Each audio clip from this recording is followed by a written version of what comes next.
And welcome in on a Friday edition of TMA. Martin, Doug, Jackson, Chairman Kurt, Tim out today, but we've got a locked and loaded. Doug, have you glanced at the dossier? I did, just briefly. You did? Yeah. Looks like we've got Gabe. Yes. We've got Joey Vitale. And we got Matt Holliday.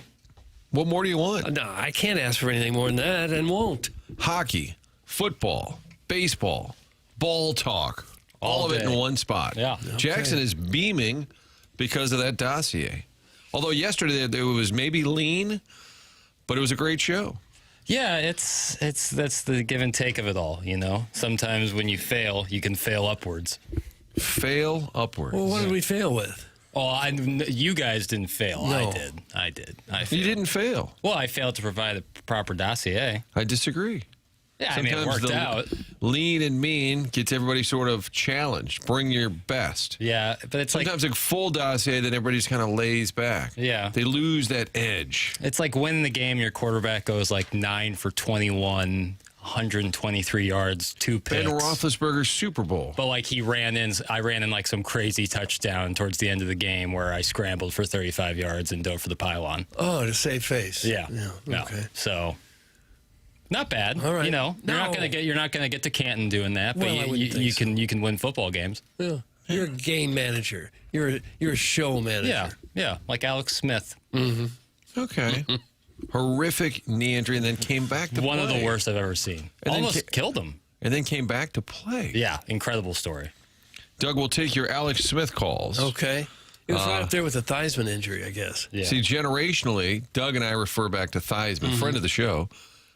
And for you, the Theismann moment is probably Alex Smith. But Alex Smith had that like infection thing that happened that almost cost him his life. You know, and I'm not just like I know what happened to Theismann. That's just brutal. And he didn't play again after that, did he? Theismann, I believe no. I don't think so. I think the worst thing I've ever seen was that goalie. Was it Malarchuk? Clint Malarchuk. I wasn't around for it, but That was a Blues game. like seconds away, right? They said from Could have losing been. him if they didn't treat it the way they did. I think it was Steve Tuttle of the Blues. He got hit in front of the net, then he started to fall down, and his leg whipped around, and the skate caught the goalie right in the neck. Yeah, that was. You just have to really credit the medical people that were right there and knew what to do and got it done. So we're locked and loaded on this Friday. Where's Tim? That'll be the theme of the day on the Where's Tim? text line. You can text in the Air Comfort Service text line at 314-399-9646, 399-9646, or call in Collier and Thompson phone lines, 314-974-0101. Michelob Ultra YouTube chat, where they're busy chatting about the program. And I thought we'd do this, Doug, because we talk to Gabe DeArmond quite a bit. All right. We talk to Joey Vitale every Friday. We talk to Matt Holliday once a week. Why don't you text in and we'll pass it on? Questions for Gabe. Questions for Joey. Oh, there you go. That sounds Sure. like an after-school special, does it not? Questions for Joey? It does. What's wrong with Joey? Well, why is Joey misbehaving? That actually is a good question. What's wrong with Joey? And Matt Holliday, we always take questions for Matt.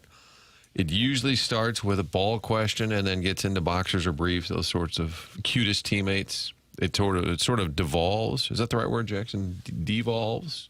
Into a conversation about God knows what. Yes. I would say it evolves. It starts. Personally. Okay, so you prefer to think of it as an upswing, Yeah. an uptick. Right. Well, that's the Joey special. You know, you don't bring Joey on. You know, you let the cook. Let him cook. Absolutely. As a bunch of Mizzou geeks here, and Chairman Kurt didn't go to Mizzou, but goes to a lot of the games. What's your number one storyline this weekend? You want to see Bama lose? You want to see them win? You want to see them win? Do you want to see them barely win? No, I think play well. I think if you are trying to make the Alabama win look as good as possible, if you are to get the win next week, you would want them to kind of dispose of Vandy. But if they crush them, right, then you're a little nervous. Oh, you're always going to be nervous. Alabama's coming to Columbia. You should be nervous. It's better to be a close game because you got to play Vanderbilt too, and you'd still like them to have a good record. Yeah, See, big picture. That's what I'm talking about here. I agree, but it's going to be like if Mizzou goes 10-2, they're almost certainly going to be in the playoff. So that win against Vandy, it might look, but it's not like I don't think they're going to have to do a lot of convincing or running up scores if they have 10 wins. Now, if they have 9, maybe, but there could be some other teams that are 10-2 that didn't get blown out by an Alabama or an Oklahoma or something. well, if they don't come to that. they might not get blown out. No, they may not. May just win it. Maybe just win it. Maybe right up until the end. If the Missouri Tigers can go 10-2, I think they will be in the college football playoff. So, Guys, can you ask Matt about his favorite NFL team? I think we've covered that. Before we really get rolling here, Mr. Licks has issued an apology, Doug. Has he? I'd like to formally apologize for my pronunciation of Medina yesterday. It's not representative of a man of my stature. It's offensive to my culture, and I won't let it happen again. Okay. I believe he pronounced the great golf course of Medina as Medina. Which culture would be offended by that? The elite. I think he let down the elites. I know, but he did it. He said it. But he's apologized. I think that shows his character that he's apologizing for it. That's what I'm taking from it. Can you offend yourself? I don't know how that works. Probably. I've said some things I was offended. But I tell you your what, words. on this show, it's daily. You go to a break, you're like, God, did I really say that out loud? I'm offended by my own words. Every time my news director said, I was listening to him, I'm like, oh, what time? And it last year, we always had a blues guest at 8:15. It was sort of part of the deal with the show. Mm-hmm. And she said, you guys talk a lot of hockey. I thought, oh, thank God. I had a new news director once at Channel 4. This is going back 10, 15 years. He'd just gotten there, and he called me into the office once and said, I got a strange email about your radio show. Are you really having an affair with 2 porn stars? I said, what? Were you? No. Yeah, I agree, Kurt. Didn't they need an answer? Yeah, I mean, I heard a question. I didn't hear an answer. Oh, baby! Did he believe you? I think he did, but I guess he was listening, or someone was listening when one of the horrible texts were read. We need to have you read email of the day one of these days. No, I don't care to. Clip and save it, and then send it over to the News Channel 5 news director, Doug's new boss. Mm-hmm. You started in what, 2007? 8? At Channel 5? No, here, on TMA. 7. You don't know the years, Doug. No, I don't usually. In those 18 years, you've read email of the day once, I believe, right? You read it once. Sounds about right. Yeah. Once or twice, maybe. It's not a pleasant thing because I'm sensitive, and I have my feelings hurt very easily. Mm-hmm. Licks, you've been exposed again as a fraud. Apology not accepted. That's from the Warson Woods Wacko. I'm offended by Jackson's creepy laugh. I enjoy the Jackson laugh. Somebody said they're offended by your creepy laugh. That's nitpicking. Did Charcoal, that would be Burkett, did Charcoal just say that Mizzou's going to go 10-2 this year? I'll take the under on that. Did you say 10-2? I don't answer to that name. No, he said if they go 10-2, if they go, should be a playoff team. I want a Bama win this week, so they'll move into the top 10 next week. A loss to Vandy would put their backs against the wall. That's right. They'd be a little more desperate squad coming in. They would be, and angry. 10-2 is an interesting way of saying 5-7. That's from Mr. Licks, who has a wager with Jackson. All you need is one win the rest of the way. Is that what it is? Right. One's a push, two's a dub. 2 wins, and I get $50 from Mr. Licks. And Kurt and I have $10 on the line. I need Alabama to win by more than 10.5. Yes, you need an 11-point win or more from the Crimson Tide. Screw Tim. You guys show up every day. Kill it, boys. That's from The Big Show. Huh. A nice little pat on the rump. Sup, guys. No, cucks. Excuse me. Sup, cucks. It's hard to say that. SUPCUX. Did you guys see the Padres' reaction when the umps walked through their dugout after the game? I did not see that. No, I did see what was a controversial strike 3. Xander Bogaerts punched out. Padres down 3-1. They got the leadoff home run in the 9th. And then Bogaerts looked like he walked. It was a bad call. Schilt came out. In fact, I believe in the dossier, Doug, it says, I know, is it too early for Yoff talk? Whenever we want. Never. Playoffs. Cubs have advanced. They're going to play the Brewers. Dodgers had already advanced. They're going to play the Phillies. And in the American League, the Yankees. The first time, I believe it's the first time it's happened in the new format, the team that won Game 1 in the best of 3 had previously won every series. Red Sox took Game 1. Yankees took the next 2. So the Yankees are moving on. And I apologize. I would like to formally apologize to Jack Flaherty. I said he would not pitch well. Pitched decent. And for he him. did. Got into the fifth, only up run. Tigers beat Cleveland to move on. But the Padres were not happy with the punch out. Here's Mike Schilt on that strike 3 that Xander Bogaerts was furious about. Just from your vantage point on the strike call on Xander in the ninth, just what did you see from your vantage point in that situation? Looked down to me, but I don't see great, and I'm kind of far away. But most importantly, Bogey felt like he was down. He's not a guy that is looking. Not any of our guys really, but Bogey also in particular is not a guy that's overly dramatic about close pitches, and it's a big pitch. It's a big swing pitch. It turns a tie and run, and then what unfolded after that was could have been very impactful. But we had other opportunities too. He sounds really down. I guess you would be after losing a series like that. It is a tough thing. You started in February somewhere in Arizona, and you have all those flights, all those games, and then all of a sudden it's just over. One call can get you. They were down 3-1. Yeah. I opened up Twitter last night, and one of the first tweets I saw after that game was "Schilt has to go." I immediately thought of Jackson. I'm like, he called it. Padres are always good. Rarely do they did get to the NLCS a couple of years ago. Just saying. If I'm not mistaken, they're going to the automatic balls and strikes next year, right? Uh-huh. So this may never happen again. But Right. there's still an ump, but you have a couple of appeals, right? Right, like what they did in spring training. So you can go to it. I think it's a head tap. It's not going to call every pitch. It's No. just going to correct And it. when they announced it, didn't you think that when I this? did, yeah, why they're not? going to robo-umps. Yeah, That's not accurate. I think this is pretty perfect because it still has the umps there, and then you can challenge. But you got to be kind of strategic with your challenge. First pitch of the inning, you might not challenge. Why not just do every pitch? Why not Challenge. just have a guy in the booth upstairs looking at the TV and through an earpiece tell the umpire at home, strike, ball, strike. Why not get them all right? I'm not That's sure. what I thought they would be doing. Wouldn't it be kind of weird if there's just a computer back there? Like Just like a desktop. like An AI ump. Kit from Knight Rider. Yes.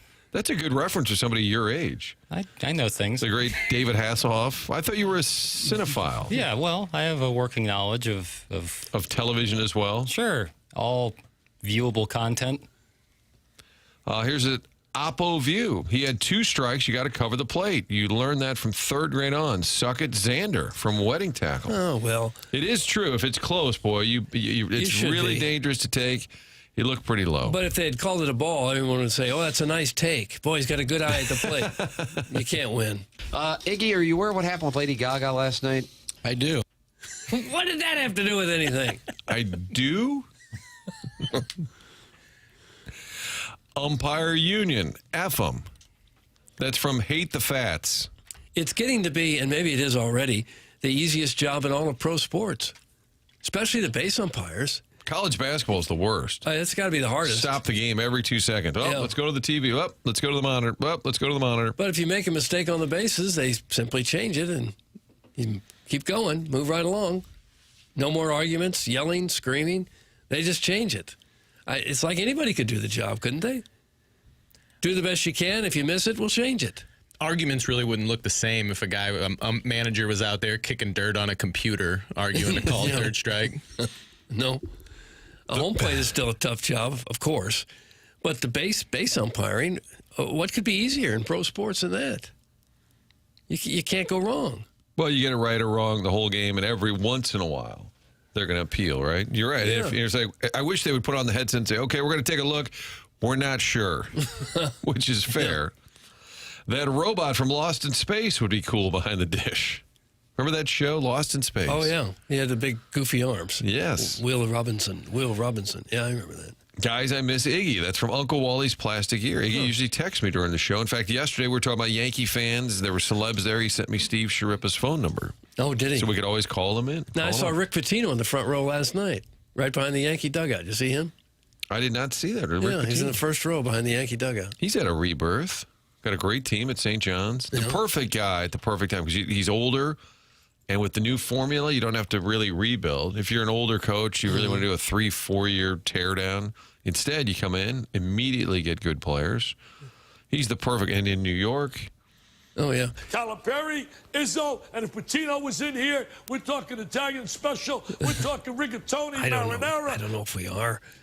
And he's older than I thought 71, he was, 2, 3? 73, yeah. Yeah. Looks great for 73. Nice lady and her husband come up and asked me to join him in the pool. Okay, we're not going there, Iggy. Needs a little sun, maybe. Get out a little bit. Yeah. You know, that's the only thing. He wore that white suit this year. And he almost disappeared. He looked like, he looked. And this is coming from you. Right. Well, yeah. If I should know, Pale on pale crime. He looked like a tub of sour cream. Oh, I think it's. And I've been there, so You've been a tub of sour cream before. Oh my God, on a daily basis. Is that name taken? Tub of sour cream. Well, he's not like a heavy man. He's quite thin, but I think part of it is he must dye his hair, so it makes the contrast. Well, I think, and maybe he used to hit the tanning booths. Jamie Rivers wasn't here talking about going to tanning booths. Maybe he used to and doesn't do that anymore. I'm not sure, but he's pale. I get it. It happens to the best of us. He was coaching in Greece for the. Yes, he was jettisoned from the mainstream.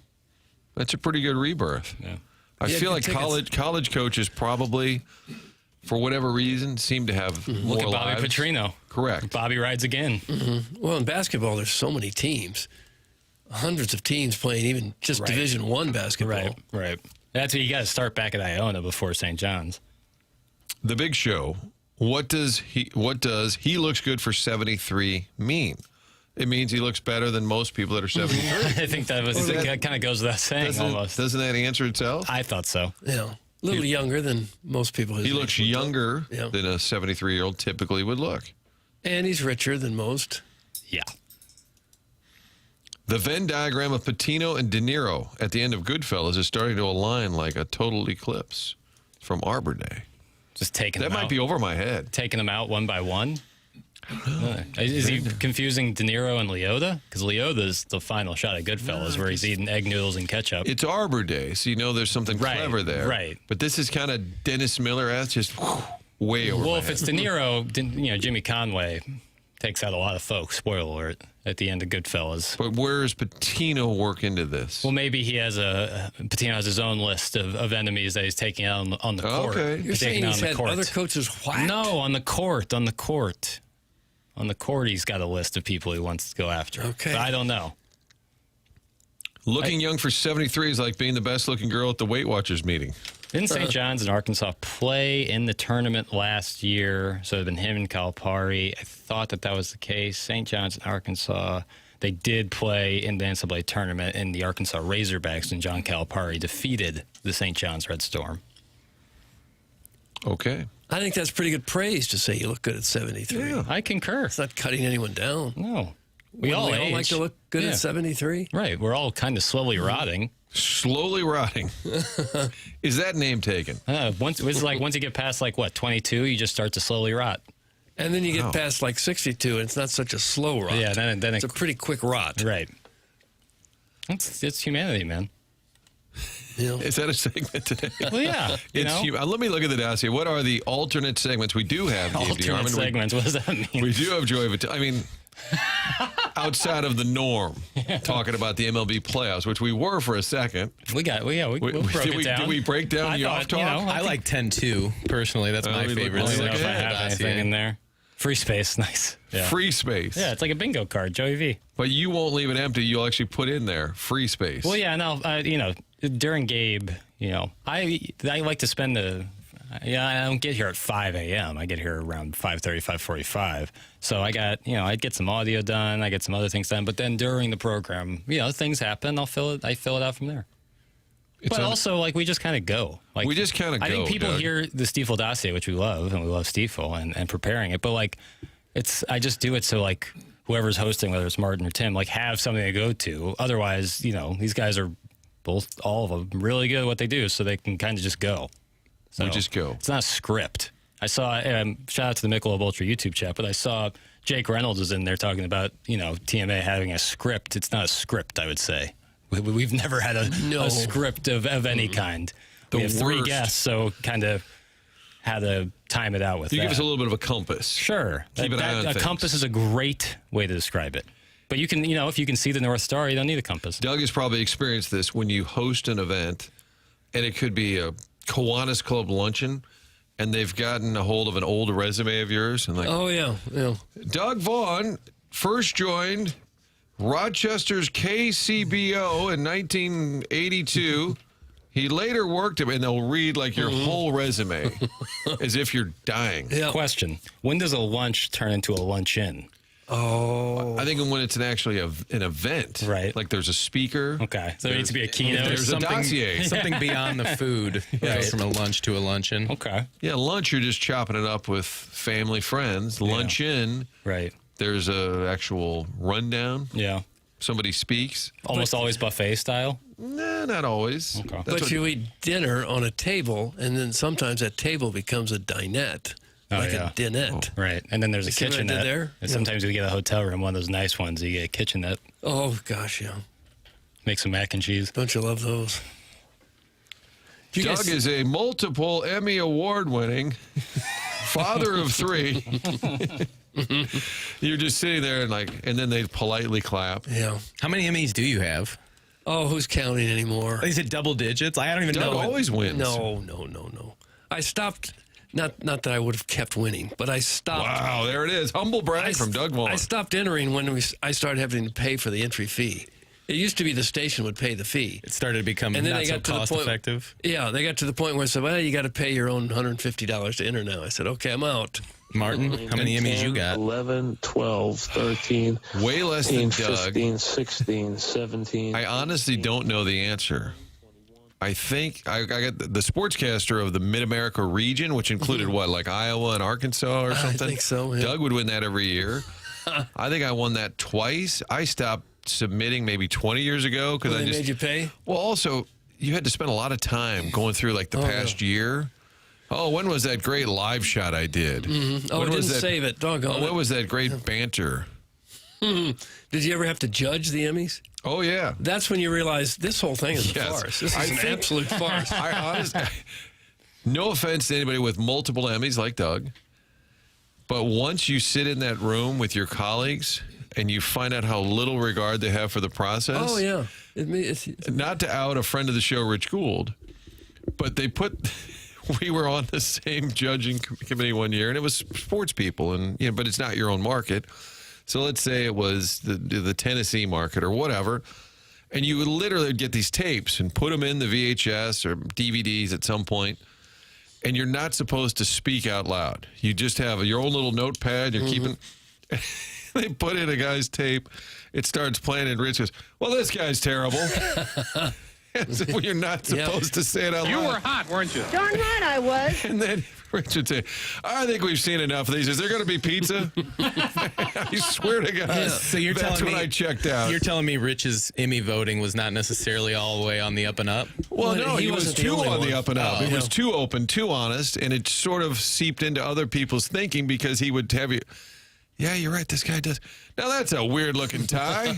David, how about a little Popeye's chicken? That good for your golf swing? See, the fact that the fan show didn't win an Emmy, Yeah, it discredits the entire process is a thing. disgrace. It's discredited. Well, the it was entire hard to thing. get enough people together to vote. Correct. Because you'd have to stay after work, and they'd get 4 or 5 of you in a room. Yes. And so you guys are going to judge the long-form TV show, sports special shows from Detroit. And here's a stack of 30 tapes, and these shows run an hour. And they were like, paying- you think we're going to sit here and watch all this stuff? And how much was the stipend to do all that? Zero. Pizza. Oh. Zero. Pizza? Pizza. We got Gary Pinkel waiting, and I want to talk some Mizzou hoops. Now that's an Emmy right there. I got a call once on must have been about a Thursday from a person running the Emmys saying, it's St. Louis's turn to judge the Emmys from Washington, D.C., and we forgot to judge the sports anchor category.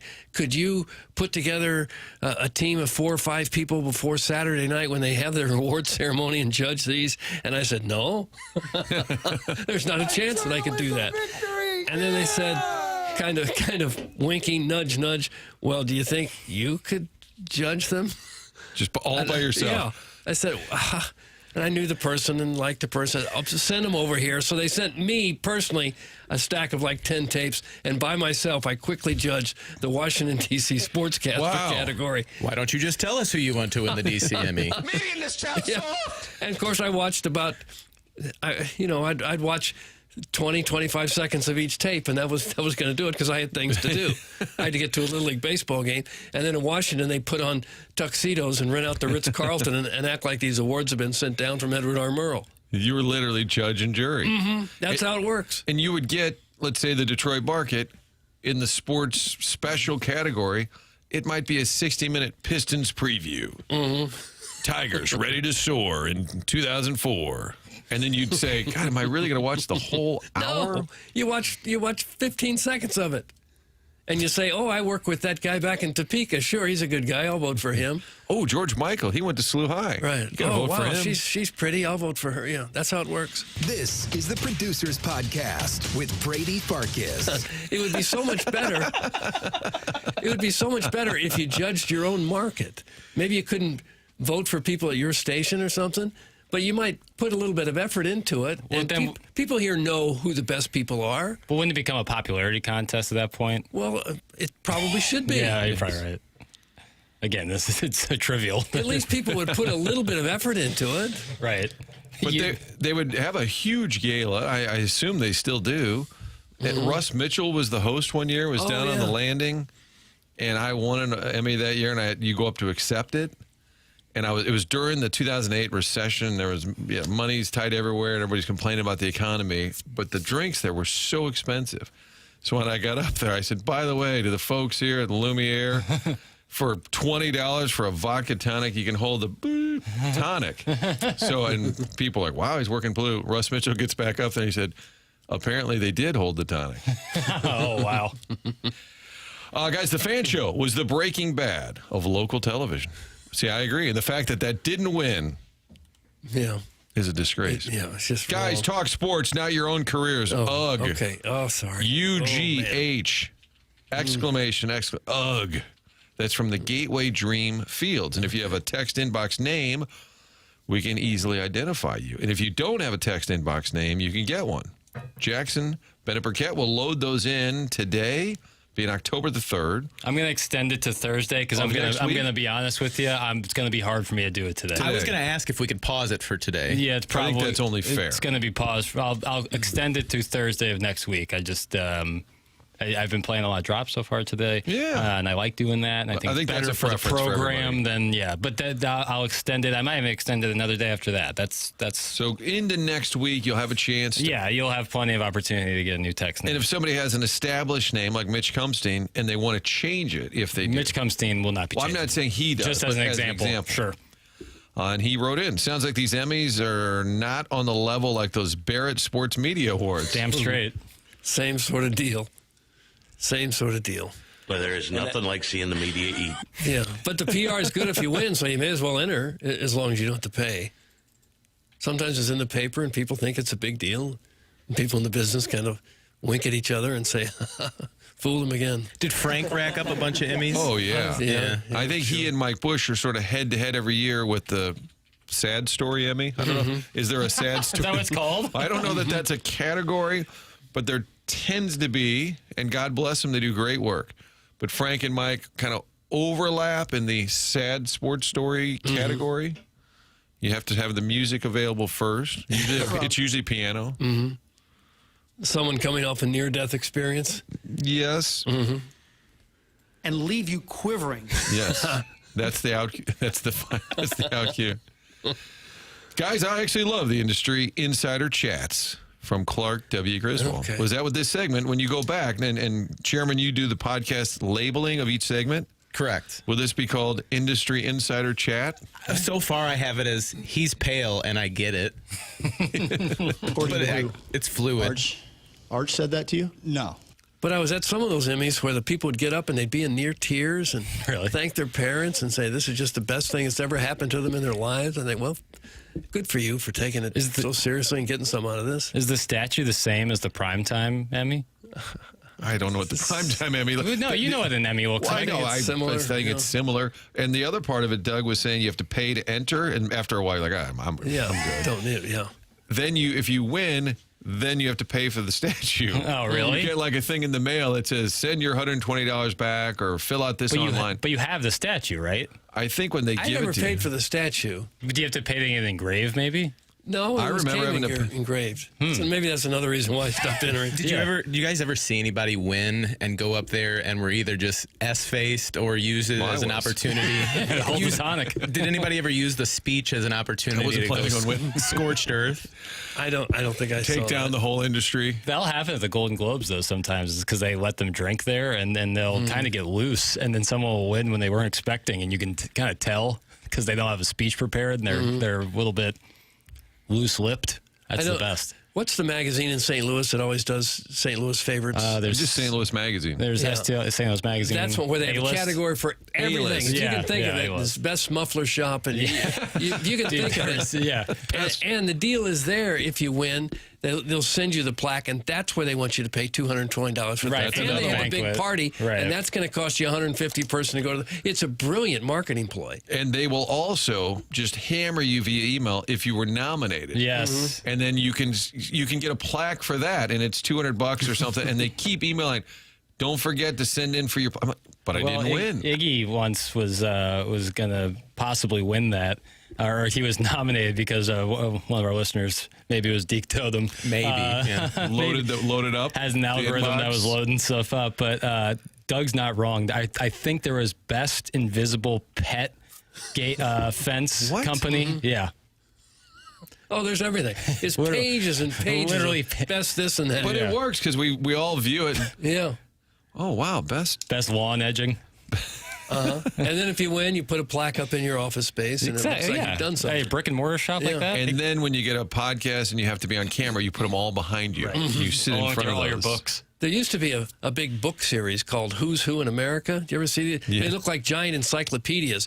And if you paid them to be considered, they'd put your name in this book, and you look like a big deal to all your friends. Who's Who in America. Doug, I thought you were married to journalism. You really disappoint me about the Emmy process, I believe. Well, I'm sorry. That's just how it works. That's how it did work. Doug, anyway. do you think the Pistons can win the East this year? See, we mentioned the Pistons, and here we now Jackson's been activated. Brian Bartow. Brian Bartow, friend of the show, Cardinals PR director extraordinaire, last week as the season's winding down, said, hey, let's get some NBA talk going over there with Jackson. The Pistons have won a championship in the 21st century. It's not a ton of teams that can say that. Not a ton. A lot of repeat winners. Pistons are one of the one-offs. So if it can happen once, the East is open, Martin. The East is open. All right, we do need to break. There's no reason for it, but we're already behind. There's absolutely no reason for it. Tim is out. Yes, Tim's out today. We're here just chopping it up. Yeah. We're having a little luncheon vibe. Yeah. You can text in, as so many folks have already done. And again, we try to get to as many as we can. I don't want to be no text Marlowe. We try. We also have that Michelob Ultra YouTube chat. We got a full show. If you've got questions for Joey Vitale, questions for Gabe DeArmond, questions for Matt Holliday, all three coming up on the big show here, which is presented by Brown & Crouppen.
locked, he's tight. Here in St. Louis, we bring the fight. Bring the fight. Gold blues hit the groove. Joker's got the vibe, let's bust a move. Thomas on the ice, we'll take the prize. Beat the Jets to the cup, we rise. From the Enterprise to the roaring crowd, Blue Note Nation singing loud. Bennington saves, Thomas sets the pace. Chasing the dream, it's ours to embrace. Feel the rhythm, hear the cheer. Speaking of fan songs, Padres song didn't age well. Fast on the puck, we're setting. Was this one created just for the Jets series? Because it's specific to Winnipeg. Yeah, it was definitely right before the Jets series. Like as the playoffs kicked off. I really do like this one. You can do one for every series, right? Just take a couple hours? Probably, yeah. You said somebody's got to write the words. Yeah, someone's got to write the lyrics. Takes it from there and does the music and pretty much. There's some tweaking you probably have to do throughout. Al Formica does it. Yeah, it's from there. Produced by Al Formicola.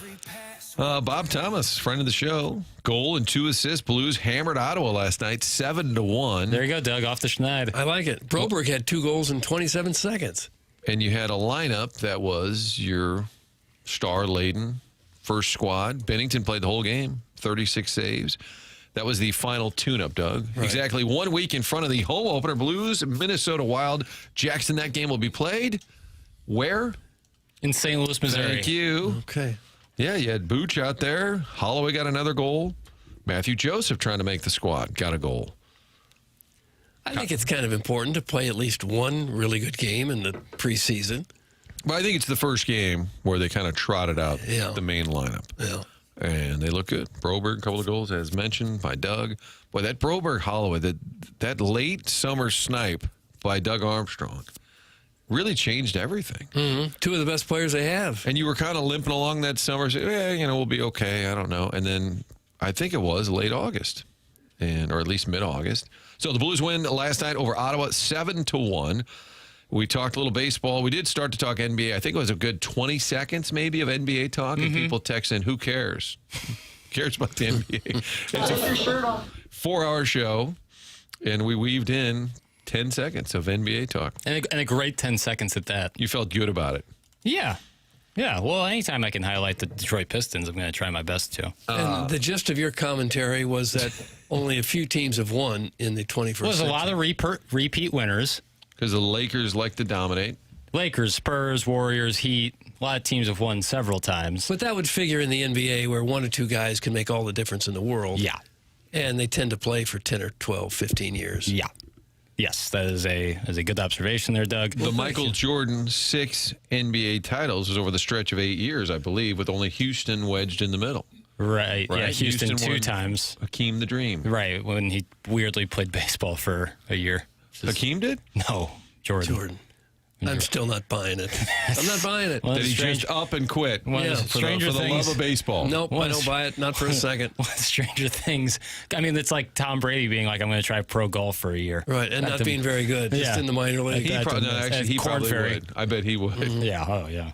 My other conspiracy, Michael Jordan related, is that his team, Jordan's team, gave Rick Riley the scoop that he was thinking about coming back when he went to the Wizards. Right. And decided to try it again. And Rick Riley had all the juice back in the day. Right, he was the guy, right? At Sports Illustrated, whatever that back page was called, the column. And he wrote one about the idea that Jordan might be making a comeback. My theory is they gave it to him just to kind of float it. Like they didn't say, just to kind of gauge reaction. Interesting. It's my theory. Didn't Rick Riley write the real scathing piece on Barry Bonds? I think a commentary, like a column. Yeah, ripped him for being a jerk. It was after the 2002 World Series. Like the leather chair in the locker room, and his deal with the Giants was crazy. Yes, I believe that is correct. Is he still active, Rick Riley? I think he moved to Italy. I don't know what the Italy thing is. Books, didn't he? He's big into he hates Trump and he loves golf, and he often combines the two. Okay. And he said his Twitter bio says he's a wannabe lounge pianist. It'd be a pretty sweet gig. I think he got paid a ton to leave Sports Illustrated to go to ESPN. Yeah, he's 67. And made a ton of money at ESPN. We did a little Yoff talk. That's because the Cubs advanced. They're going to take on the Brewers. We did hear from Mike Schilt on the strike 3. A lot of people commented that Schilt always sounded like he had a a mint or a lozenge in his mouth. Here's Mike Schilt on the series loss. Padres taken out in Game 3 by Chicago. Hit the lever pail.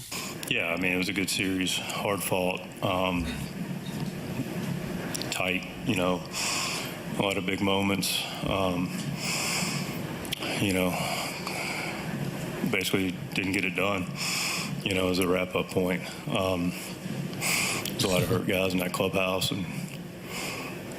but we laid it out on the field, and there's no regrets on anybody's part, just disappointed. And in the Cubs locker room. Heavy breathing. Yeah. Do you see the video of the Padres as the umps were walking back? People, I have not seen it. Oh, the so they Padres have to go through are barking at him.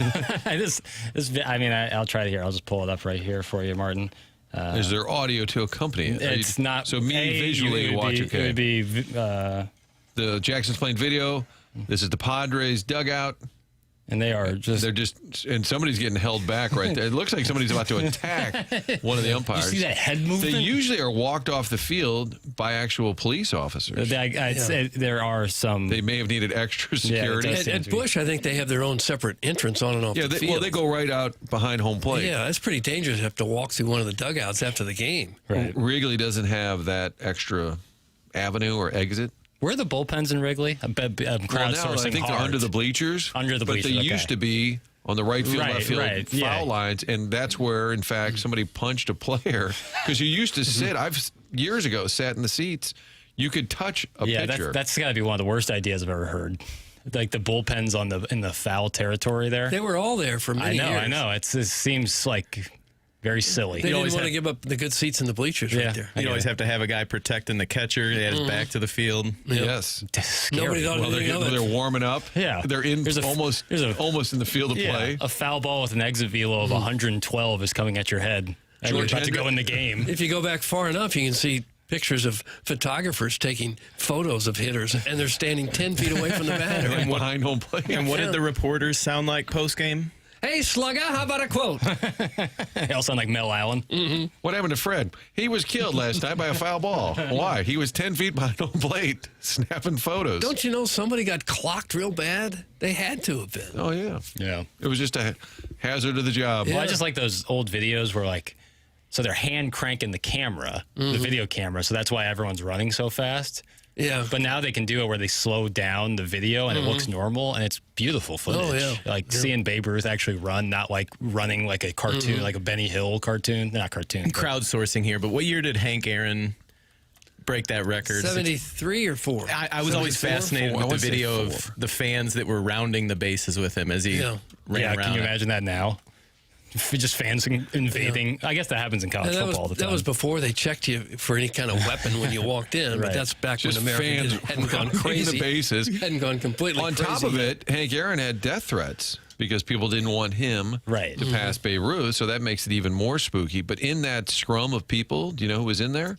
Craig Sager. Really? Yes. That's awesome. Because he was a reporter, and he was chasing him with his mic. Yeah. And I don't think he was there on a network. Right. Probably wasn't he working for Turner? Probably. Probably Atlanta radio. Right. And he probably really did say, "Hey, Slugger, how about a quote?" But talk about needing an immediate soundbite. Oh yeah. Like David Freese is rounding third, and there's the cat. Yeah. The cat Before running you with get him. home, real quick, just give us a thought. What were you thinking there? Yeah. Walk us through the at bat. That's like a Forrest Gump moment. Eddie Vedder was in the Cubs clubhouse. I think that's a little weird. And I get it. He's a big fan, and I like Eddie Vedder. It's maybe the World Series. I can't hold it. I got to be there. What if John Hamm is in the Blues locker room after a series? He was after they beat the Sharks, I think, when they got to the Cup. Yeah, he's like the Blues version of Eddie Vedder. But he wasn't in there celebrating. He was just visible. Fair. We all went up and talked to him. Locker room's okay. On the bench or in the dugout would not be okay. And Eddie Vedder making a bullpen change. I'm just saying, I mean, he's a huge fan. I love it because he's not. Remember when Hillary, not to get into politics, remember she would start wearing a Cubs hat, and she was a Cubs fan, but I'm like, what? And then she was a Yankees fan. Yeah. Right. And then your husband's the governor Whoever the of votes Arkansas. are. Right. It was a little weird. Am I a bad Cardinal fan for kind of being happy that the Cubs won? Ooh. I think it's just more interesting when they're in it. 7:48. Doug's ready for the 399-9646 smoke. Aren't the playoffs more interesting if the Cubs are in it than the Padres? First Kansas, now the Cubs. Well, and on top of it, Doug, I would say storylines, the fact that Craig Counsell's going up against the Brewers. Yeah. He's a guy from Milwaukee, and when he left the Brewers, they were furious. And then their guy, Pat Murphy, ends up doing better. So I know what you're saying. I'm going to Chicago. Stand up.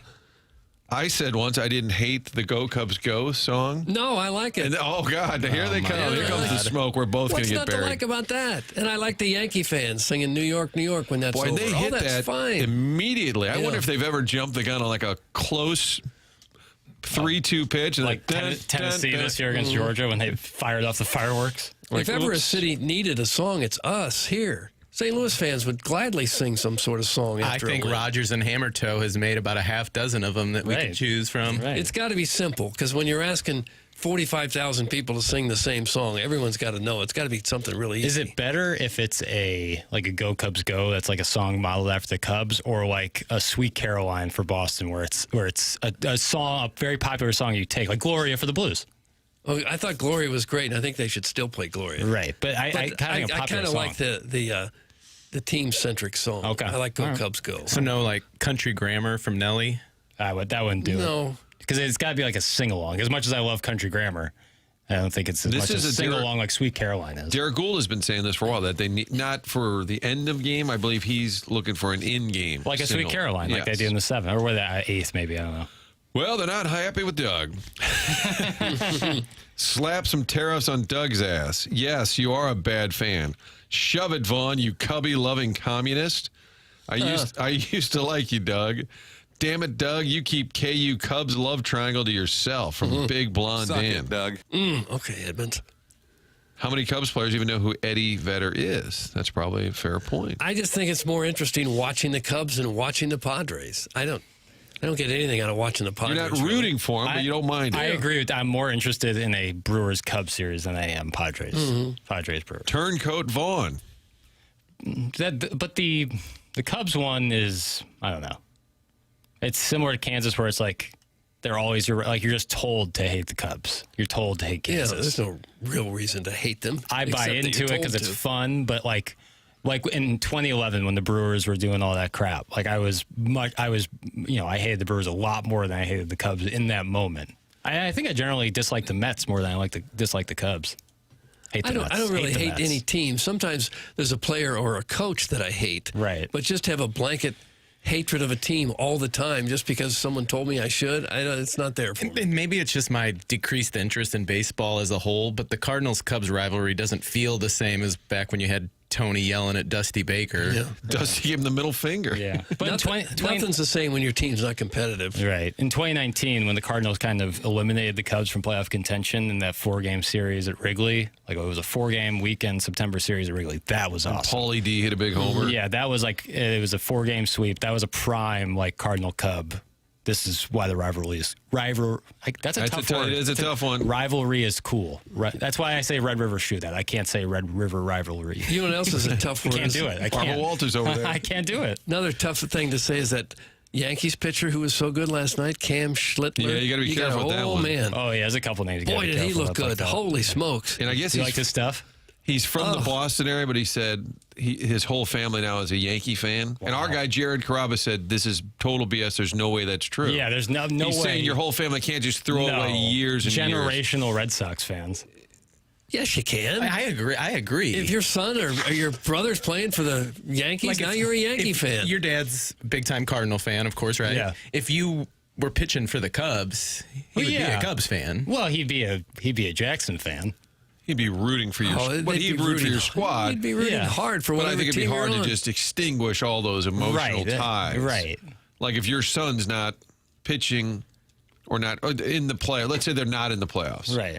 That family of Cam, I'm not even saying his last name because it's so dangerous. Get used to it. He's going to be around for 15 years, I think. Kind of like that Eugene Levy show, Blank Creek. Yeah, great show. You can say it, I know. I'll say it, Schitt's Creek. Oh, watch it. No, it's the name of a television show. That's the name of the town. Yeah. The name of the town. I'm going to hate cheer for the Cubs to stick it to the DeWitts. How about that? Might even get a Cubby Bear flag to stick it to the I DeWitts. wouldn't go that far. I think you'd cheer for the Brewers and say, how come we're not as good as they are? Right. They don't spend. Well, I thought Cam. I'm sorry. Do it. Watch I think do it's with an L, right? Schlittler. Yeah. He's about the best young pitcher I've seen in a while. I guess he and Skeens are right there. Through 8 innings, struck out 12, walked nobody. He was throwing 100 miles an hour in the 8th inning. They weren't touching him. First, we have Chi-Town Burkett. Now we have Cubby Doug. Remember Cubby Bob that used to always call in? Sure. Call the sports radio, and he would call Frank all the time. Cubby Bob, and he was always optimistic. I think he was still alive when they won the World Series. And that's different than Hockey Bob. That is different, yes. You are correct. There was Hockey Bob, it still exists, and then Cubby Bob. When the Cubs won the World Series, my wife said, well, isn't it their turn? And I said, there's no turn. Yeah, no turns. They don't get to win. Turns. But I think a lot of people that are not. I was not rooting for the Cubs at that time. Doug, did you want them to win in 16? I didn't really care. He was in the bleachers with his shirt off. No, that team, I didn't like that team. I thought they were kind of corny. They had like the guys in the bullpen doing the dances. I thought it was goofy. I just kind of go for whatever entertains me at the moment. For sure. I don't have any allegiance to the Cleveland Indians. So I didn't care. I was also a freshman in college, so I had bigger fish to fry, honestly. And you talk about really being dug in on the rivalry. Remember, LaRusse hated Edmonds because he was on the Cubs, and because Edmonds said something like derogatory about the car, and then the skipper was 100%. This is not like Emmy speeches where you have the fake tears. LaRusse was legitimately pissed off at Jim Edmonds because he was like, he doesn't play here anymore. You read those comments? And then they were like having this huge pissing match back and forth. That's when it was intense. Benedict Vaughn, come on. Two texts in a row. Yes, you're right. 2 in a row using the phrase. Doug, quit turning your back on the Mound City. You know who will never turn your back on you, Martin? That's James Carlton. And Tim's going to tell us about James Carlton right now. All right. James Carlton of the Carlton State Farm Insurance Agency in Webster Groves is my insurance agent. It has been since March of 2019, and I am so grateful that I made the switch to James 6+ years ago. The customer service you get at James Carlton's office is truly second to none. A proactive staff that is always looking for ways to save you money. And here's the thing, when you need to reach out to them, that means there is a serious situation. I mean, you're insuring your home, you're insuring your car, you're insuring your life. You are insuring things that matter to you. So you need a quick response. Well, that's what you're going to get from James and his staff. The first time I went in there, I'm like, man, you have a lot of people working here. He goes, well, that's because I want to make sure when people need something, they get an answer immediately. That's what they do. Call 314-961-4800 or go online at carltoninsurance.net. That's James Carlton of the Carlton State Farm Insurance Agency. If your insurance costs a leg and an arm, call James Carlton State Farm. Tim, on assignment today, that leaves you with Martin, Doug, Jackson, Chairman Kurt. Busy show, however, on the Stiefel dossier. Gabe DeArmond is coming up at 8:20, not 8:19, not 8:21. 8:20.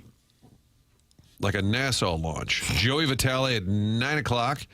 Your questions for Joey, you can text us in. Matt Holliday, talk some ball with Matt at 9:30. A loaded Stiefel dossier. You can call in. We'll try and wedge those calls in at 974-0101 or the Air Covered Service text line at 399-9646. Doug has ignited the text line with his take that he is... well, he's been a lifelong Cubs fan. He just decided to announce it here on the program. Also, the Michelob Ultra YouTube chat where you can get involved as well. Well, what's going on in the YouTube chat? Steve Gottsagen's teleprompter.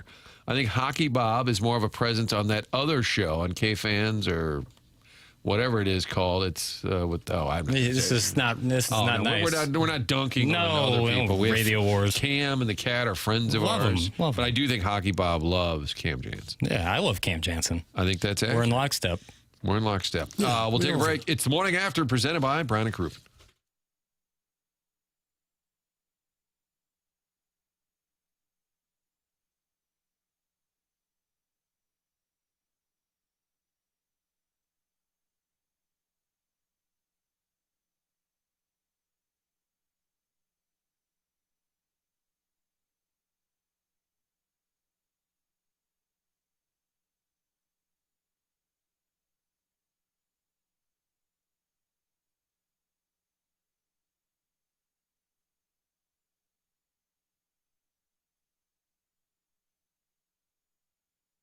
Hey, this is Tim McKernan for a new sponsor here on The Morning After, and that is Psychiatric Care and Research Center. If you are looking for an opportunity to make money, Psychiatric Care and Research Center has that opportunity for you.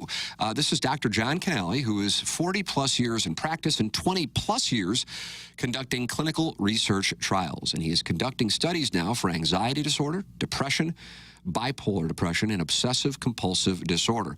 Compensation will be provided for your time and travel. The office is in O'Fallon, Missouri. If you are interested, you can call 636-244-3593. That's 636-244-3593. Or just go to the website, pcrc-stl.com. That's pcrc-stl.com, and work with Dr. John Canale in Psychiatric Care and Research Center. That's pcrc-stl.com.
Hey, this is Jackson with a Sports Center update, driven by Johnny Londoff Chevrolet and Johnny Londoff Autoplex.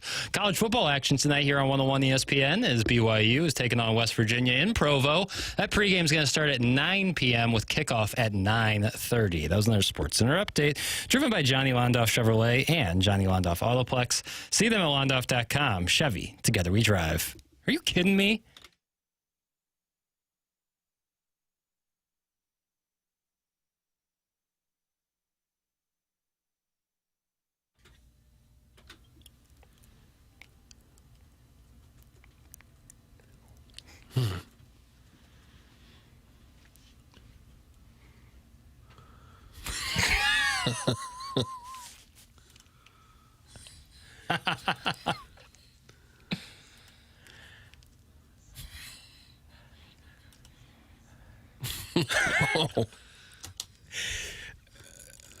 If you're on YouTube right now, you need to go back and podcast later.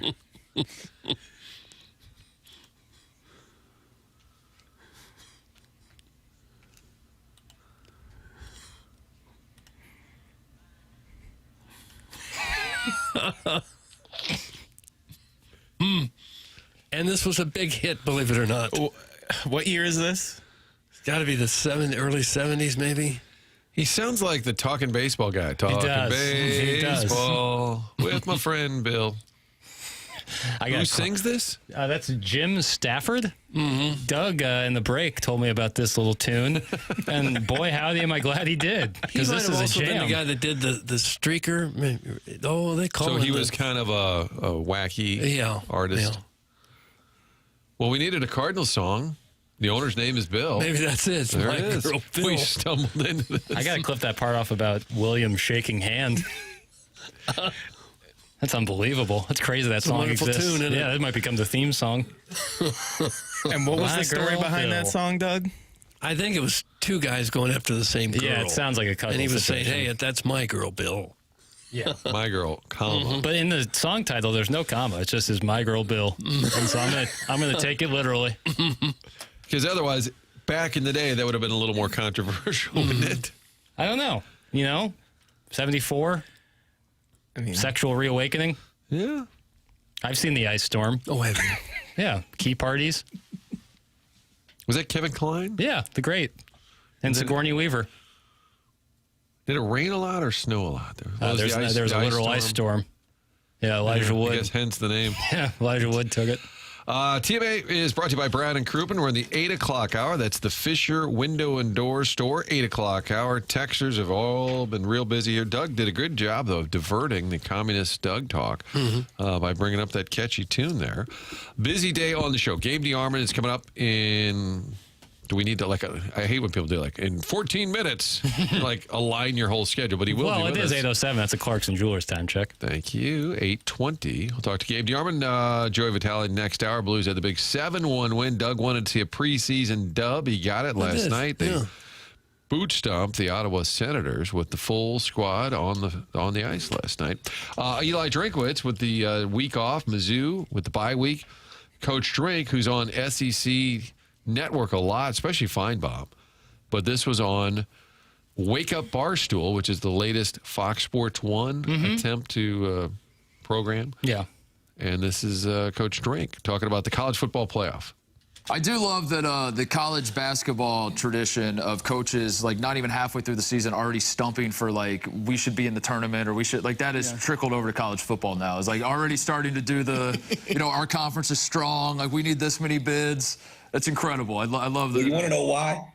Because college football has decided that instead of allowing, some sort of actual competition on the field to be involved, we decided, as Mike Leach completely and accurately described, we allowed a committee to decide. Yeah, a committee of people, which has always produced great results. We can now sense, throughout the government that committees are effective ways to make decisions.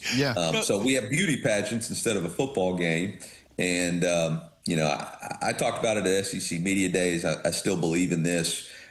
We got to get back to figuring out who the best teams are on the field. I believe each conference should have play-in games and let those games decide who ultimately makes the playoffs. I think that's the best way to do it. I mean, I don't think anybody, the NFL is the most accurate model that we should all follow in professionalized sports. They play divisions. They play each other twice. You know that's the best team in that division. There's no doubt about it. And then, those teams makes the playoffs. You have 14 out of 32 teams make the playoffs. That's roughly 44%. We're talking about less than 10% in college football. We're asking fans for millions and billions of dollars to pay for players and stadiums. That's not sustainable if they don't see hope in their investment. I think he brings up a really interesting point there at the end about, and I think he didn't explicitly say it, but like, what is a fan's goal, like a booster's goal? Like, if it's to win the championship every single year and not doing it as a failure, then yeah, I think the money might dry up in a little. Like, I'm curious to see where we're at in 10, 15 years with this. And obviously the world of college athletics is changing every minute. But if you're a booster given all this money and your team doesn't even like win your conference after 10 years of you giving money, are you still giving money after that? I'm curious on that. And I get where he's saying if you have playing games, like, you really have a fair shake at it as opposed to a committee. I think that's an interesting point. Yeah. And now that we're past the charade that these are college students and they couldn't possibly play 2 more games because they have those tests and papers coming up that are due. Right, midterms. You could just play forever until you figure it out. Who's the but champion. it's funny, he's talking about the committee. Gary Pinkel's on the committee. Isn't that funny? Yeah. Coach Tree. But I get his point is always that if you have a committee, you're going to have flaws. Sure. You need, but it's so hard because you're playing a lot more games. But if it's just record, so you're 10-2, you're Mizzou. He would argue, and probably rightfully so. Let's say you're 10-2 and Alabama's 9-3. Who would advance in the playoff? Well, the 10-2 team would. But what if you say, well, Bama beat Mizzou, right? And there are 3 losses. I'm making all this up. Florida State. They lost to Georgia, and they lost. I'm making it up. Okay, I'm just saying, on any given season, they lost to number 1 Notre Dame. They lost to number 2 Georgia. They lost to number 3 Clemson. They're 9-3. But yeah, you're 10-2. Yeah. Well, yeah, but they beat you. I'm saying, even though he's saying the standings should decide it, college football has always allowed for, I think, strength of schedule. Yeah, for sure. But I think you could still have a committee seeding the teams in the conference for the playing games. Like, if the SEC got 4 bids to the college football playoff and you had 8 teams vying for those spots, 4 playing games, I think that would eliminate some of the discussion points. But you know what I'm saying. 100%. It wouldn't be your 9-3.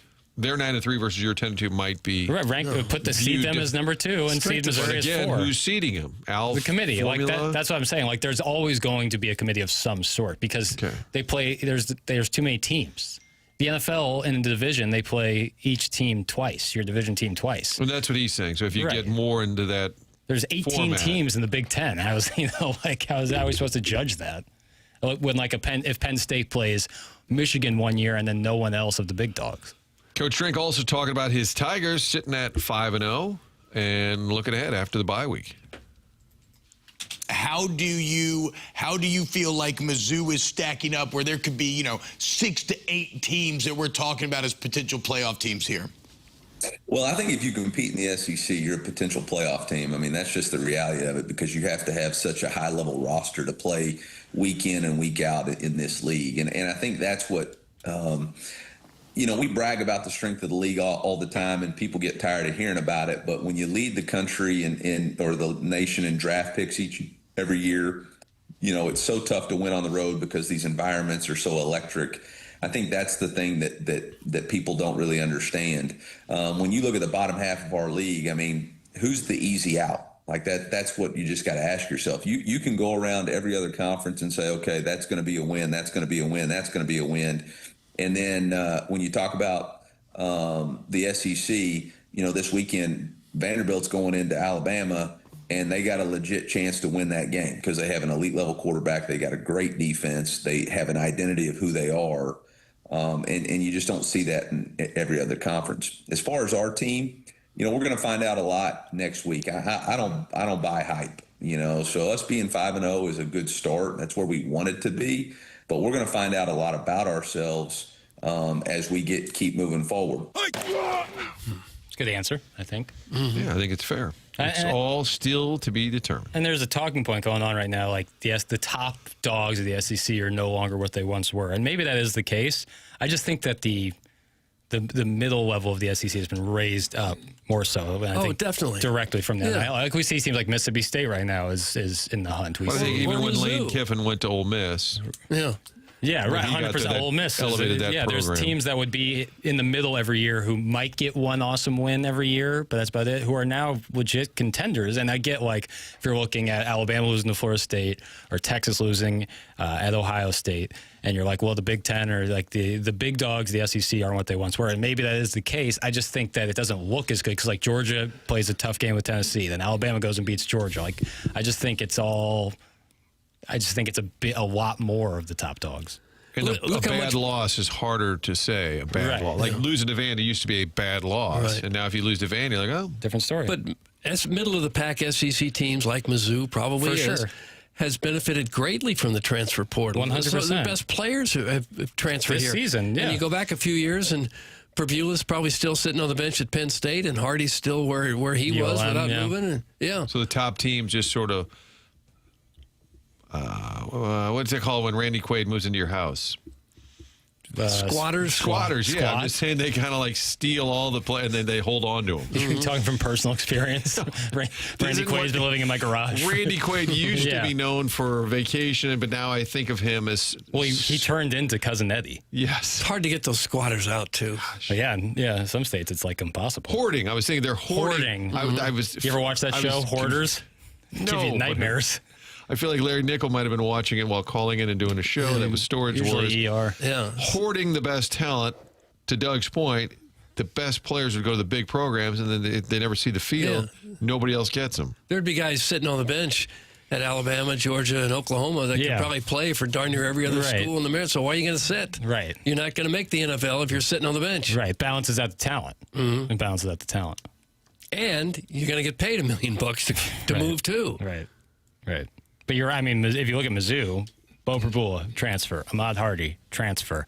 Kevin Coleman, transfer. Then defense, Josiah Trotter, transfer. Damon Wilson, transfer. Yeah. The high school recruiting anymore is almost secondary importance. I would say tertiary even. Don't ever say that word to me again. I kind of wonder sometimes what a lot of these like non-star players are making now with the NIL landscape. And Mike Kadick, who is now with Barstool, I think he was the center for Indiana last year. He said yesterday or the day before he was making $300,000 as the center for the Hoosiers. Really? He said the first check cleared when he was at the club, and it just... God, life-changing money. Right. Right. But it's their slice of the pie, you know? They're out there. They're out there risking their lives. Right. Stop with this ridiculous talk about Mizzou going 10-2 this season. That's from Patrick Bateman, and I'm wondering, is that his real name? American Psycho. It's my bad. Main character in American Psycho. Patrick Bateman is not his real name. Probably it might be, but that's also who Christian Bale portrays in the film. I think Mizzou has in front of like 2 losses. You know, I don't think it's impossible. If I was a betting man, I'd probably say 3 losses, but 10 wins is not out of the question. How could it be? They have 5 wins right now. Why does Doug hate tertiary? I know. I agree. It's the word from the 217, and I believe they spelled it correctly. All right, we got to break because Gabe DeArmond. Is Tim still? Tim's here. Yeah, Tim's here, and he's going to tell us about a title sponsor. It's Brian Crouppen. Hey, this is Tim McKernan for our presenting sponsor on The Morning After, and that is Brown and Crouppen. If you are in a spot where you need a personal injury attorney, wouldn't you want somebody who is local, one who knows how to handle the ins and outs of your case and the local environment? Well, that's Brown and Crouppen. And that's why on Tuesdays here on TMA, you can hear from Terry Crouppen, Andy Crouppen, or Ed Herman. They're local. They can drive to the studio in Creve Coeur because they are actually here. They know the legal environment. In addition to that, after an accident, money can be tight, and that's why they offer so much for free. First call, free. First consultation, free. Stuck at home or the hospital, they come to you for free. If you think you may need Brown and Crouppen services, call 314-222-2222 or Go to brownandcrouppen.com and make sure you let them know you heard about them on TMA. The choice of a lawyer is an important decision. It should not be based solely on advertising. Past results are no guarantee of future results, and every case is different and must be judged on its own accord. All right, questions for Gabe, fire away on the text line. We'll get to those next. Gabe DeArmond from Power Mizzou on deck right here on TMA.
living, which is all service, getting on the surface.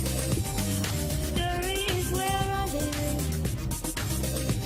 Time to talk a little Mizzou football. Gabe DeArmond from Power Mizzou on the line with us, as we do every Monday and every Friday. A little different this week. The Missouri Tigers are off. So, Gabe, what suits your fancy this week? And I guess watching Bama and Vandy is a little bit of a scouting report for next week. What other, I guess that's the obvious, but what else is on the it's not a great college football slate this weekend, is it?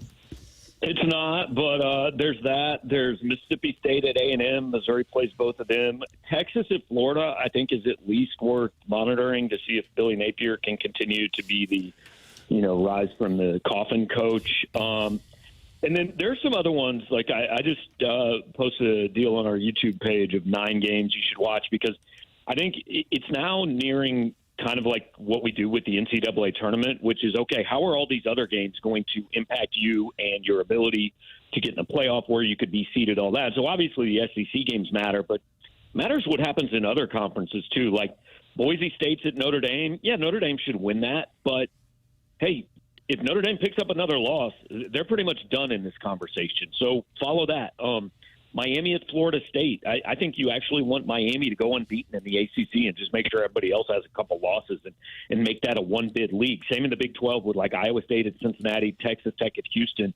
You only want one team coming out of that league, so it doesn't necessarily matter in games yet who loses. You just want teams to pick up losses, and then once they do pick up losses, like you want them to get 2 or 3 of them. Mizzou currently ranked 19th in the AP, 18th in the coaches poll. You think that's about right? Is that about where they belong? It's fair for now.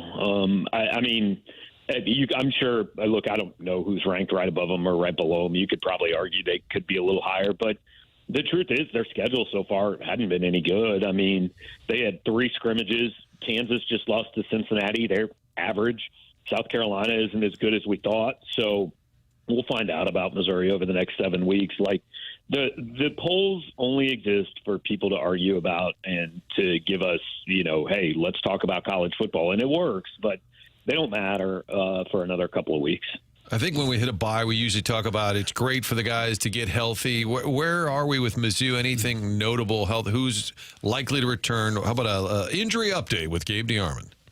Yeah, no, it's Caden Green is all we're really watching at this point. And we're not going to know until, Pete Thamel tweets next Friday night whether he's going to play or not, 10 minutes ahead of the availability report. But that's the one to watch. I mean, when it first happened, everything we heard was, hey, optimistic hope is he's back for Alabama, but that's not a sure thing. So we'll see where he's at.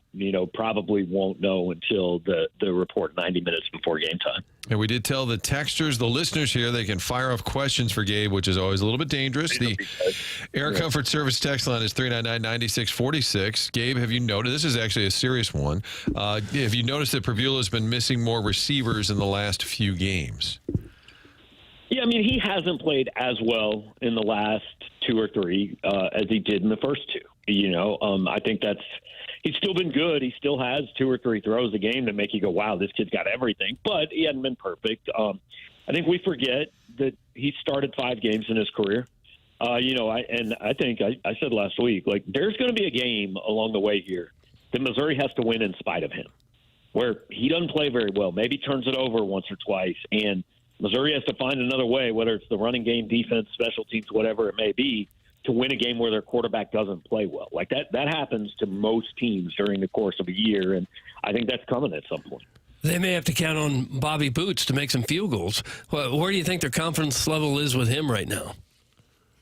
Look, everyone the rest of the year, just I don't know. It's going to be a 50-50 deal once you're beyond about 35 yards. I mean, he made a big one against South Carolina, and that was great. Had missed one the week before, but I think you're still just kind of it's a coin toss anytime you're kicking a field goal from somewhere outside the 20.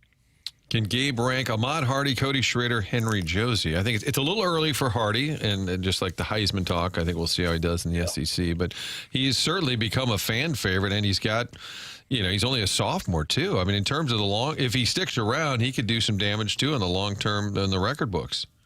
Yeah, it is early. I think right now I'm comfortable saying he's Missouri's best running back since Josie. I think and he may not put up the numbers Cody did, but Cody got not only every bit out of his talent, he got more than was there, and had a phenomenal season. And it's one of the all-time great stories in Missouri history. But I think if you give coaches a choice, him or Ahmad Hardy, coaches are taking Ahmad Hardy. The physical tools are there. He's got to have more than 5 games before I'm going to say he's better than Henry Josie, better than Tony Temple, things like that. But I've said, for a couple weeks now, I think by the time this kid's done, there's a chance we're saying he's the best one here since James Wilder. When they're high school kids, the recruiting, we always find out who's in their top 3, their top 4. They could have gone this. When they transfer, I don't know if we hear it as much. With Hardy, do you remember who else was in on him, or was it well known? Because I'm thinking, what a steal it appears to be with this kid coming out of Louisiana Monroe. Was there another team that we knew of that was in the mix? Yeah, he was heavily pursued. He was regarded as one of the best running backs in the portal. I don't remember all the schools, but basically what I know is it was kind of Missouri and Ole Miss. And I was actually told a couple weeks ago, because Hardy's a Mississippi kid, he was probably going to Ole Miss. And then the way it worked out, he visited Missouri. Kejuan Lacey entered the transfer portal. Hardy comes to Missouri. Lacey is now the starter at Ole Miss. They're the top 2 rushers in the SEC. I don't know whether it was, hey, Ole Miss convinced Lacey to go in the portal and that led Missouri to replace him with Hardy, or whether Lacey found out Hardy was visiting and that led him to go into the portal and go to Ole Miss. I don't know which way it worked out, but it kind of was always going to be Missouri and Ole Miss. Those 2 kids were going to be the starting running backs at those places. It just ended up maybe being the opposite of what we would have thought it was, 12 months ago. Gabe, I was looking at your first 5 games by the numbers, and some of the defensive stats really stand out. How much of that do you think is a product of the schedule in the first 5 games? And what do you expect out of that defense as you get into kind of the meat of the schedule? Yeah, I think a lot of it is the product of the schedule. I think this is a good defense. I do not think Missouri's going to lead the country and allow 203 yards a game all year. Central Arkansas was dreadful. UMass, I think, had 120 total yards. Louisiana threw for 4. Kansas and South Carolina combined to run for negative yardage, which was pretty impressive. So I think this is a very good defense. We find out over the course of the next 3 weeks. We're going to know after the Vanderbilt game. They play Alabama and they go to Auburn and Vanderbilt. And we'll know, hey, is this an elite defense or is this just a pretty good defense and you're going to have to score? I think Missouri's going to have to score 30 to beat Alabama. I could be wrong, but I think the winner of that game is going to have to put up 30 points. So I think it's a good defense, but it's, again, the big plays have been an issue. And, I'm not sold on the secondary, specifically on the safeties. What's your gut on Bama Vandy? The Chairman Kurt and I have a wager. I think Alabama's about to dial it up a notch and start pounding some people. The 10.5, pretty big spread there. What do you think happens in that game? No, I'm with you. I think this is a come out very angry and never let up game. I think Vandy's a good team. I do not think Vandy is a go to Alabama and win when Alabama has had this game circled. Them losing to, fair or not, them losing to Vanderbilt last year was embarrassing for that program and the people involved and the fans and all that. They want this one. I would be stunned if Alabama doesn't play very well. I think Alabama wins by multiple scores. Gabe, we talked about yesterday the Sporting News story, and it was I was very glad that you were able to catch that. And calling it a story is generous, but the Sporting News swipe, as we described it. Al Formicola, who love his work. Yeah, he's freelance writer. Timeline of that, how that all came about. It was a great story you wrote, and then when you found out about the whole situation going on with the Sporting News thing.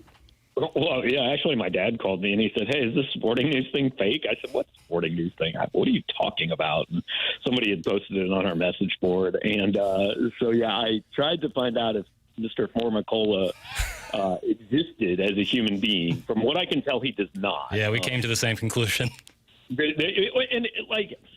Look, aggregation and even AI scraping things is not new. Like it's an issue, and we all of us in this business know it. But to me, the most troubling thing was you have created a profile and even said this guy worked at another media outlet. Right. And he clearly did not. Like, he doesn't exist. He's a machine. This is, I mean, like, I remember SI a couple years ago said, hey, we're going to use AI to write some stories. I mean, yeah, I think it's dumb, but I hate it, but at least they were honest about it, So, look, it is what it is. I'm not the first person it happened to. I won't be the last person it happened to. And I think it's a twofold problem. I mean, and obviously the fact that it happens at all, but also the fact that, especially in sports, a lot of the people don't care where it comes from. Right. They just want the information, which is why aggregation is, I mean, there will be, stories posted on our message board like, hey, media outlet X story on this. No, it's not a media outlet X story. It is a media outlet X story reporting what Pete Thamel reported or reporting what we reported or there's so many places that they don't cover anything except they cover the coverage, and so I do think it's important to support the people that actually do the work and put the time in. Unfortunately, that toothpaste is so far out of the tube, and I understand a lot of the distrust and dislike of the media. So when you try to tell fans, hey, support the people that actually do this, they don't care. They just want the information on their team. It does, even if they know. A lot of them don't know, and I wouldn't expect them to. They're not in our business, right? But even the ones who do know, a lot of them just don't care. As long as I get the information, especially if I can get it for free, it doesn't really matter where it comes from. Is there anything you can do to protect your work, though? Get it all copyrighted or something? I don't know. If you find, I mean, like, here's the problem with social media, honestly, guys. Like, and this is our fault. Like, we've all used social media so wrong for 15 years because, like, our stuff's behind a paywall. I put it on our message board first, but then if you're going to get any credit for breaking a story, you have to put it on social media. Right. The problem is, as soon as you put it on social media, there are 27 other media outlets who just say, hey, Power Mizzou's reporting this, and literally all they have to do is say Power Mizzou reported it, and they're covered. How can we be sure that I don't really know what you do? How are we sure that Cody and that mustache of his isn't an AI chatbot? Oh wow. I've met him. I've sat next to him in person at the last 4 games. He is a real human being. Yeah. What's sad is there has to be some humans with the sporting. Somewhere somebody's making decisions that's overseeing things and allowing for this type of plagiarism, we'll call it, to exist. Did you actually get a hold of a human to talk to issue the complaint? No, I just tweeted out and tagged him and had a whole bunch of, like, Mizzou Twitter is a thing. Like, people don't understand how it's kind of an angry mob, and sometimes you can use it to your advantage, especially if it involves journalism topics. If you can get some former Mizzou journalism people involved, that's helpful. So that's all I did. And again, like, I don't know. It happens everywhere. I'm glad it got fixed. It's going to happen again. And for those who missed it, the story that was swiped by Al, we'll call him Al, it was a deep dive into the coaching search that landed on Eli Drinkwitz, and we want folks to subscribe to Power Mizzou and get this kind of work. But if you would, Gabe, give them just kind of the real. What I always joked was that they took the list that the consulting firm and Jim Sturr created, and then the Board of Care just crumpled it up and threw it back at him. What's the Reader's Digest version of your story? Well, and I remember, and I apologize. I don't know exactly who works for every station, so I'm not trying to give anybody credit that I shouldn't give credit on your station. But I do remember I was driving to Indianapolis the day all this kind of went sideways in 2019, and there was, I think it was Randy Carricker was the first one to report, like, hey, there's some issues here with what's going on. Here's the 3 names, and then Dave Matter and I both had that day, and that was a wild day.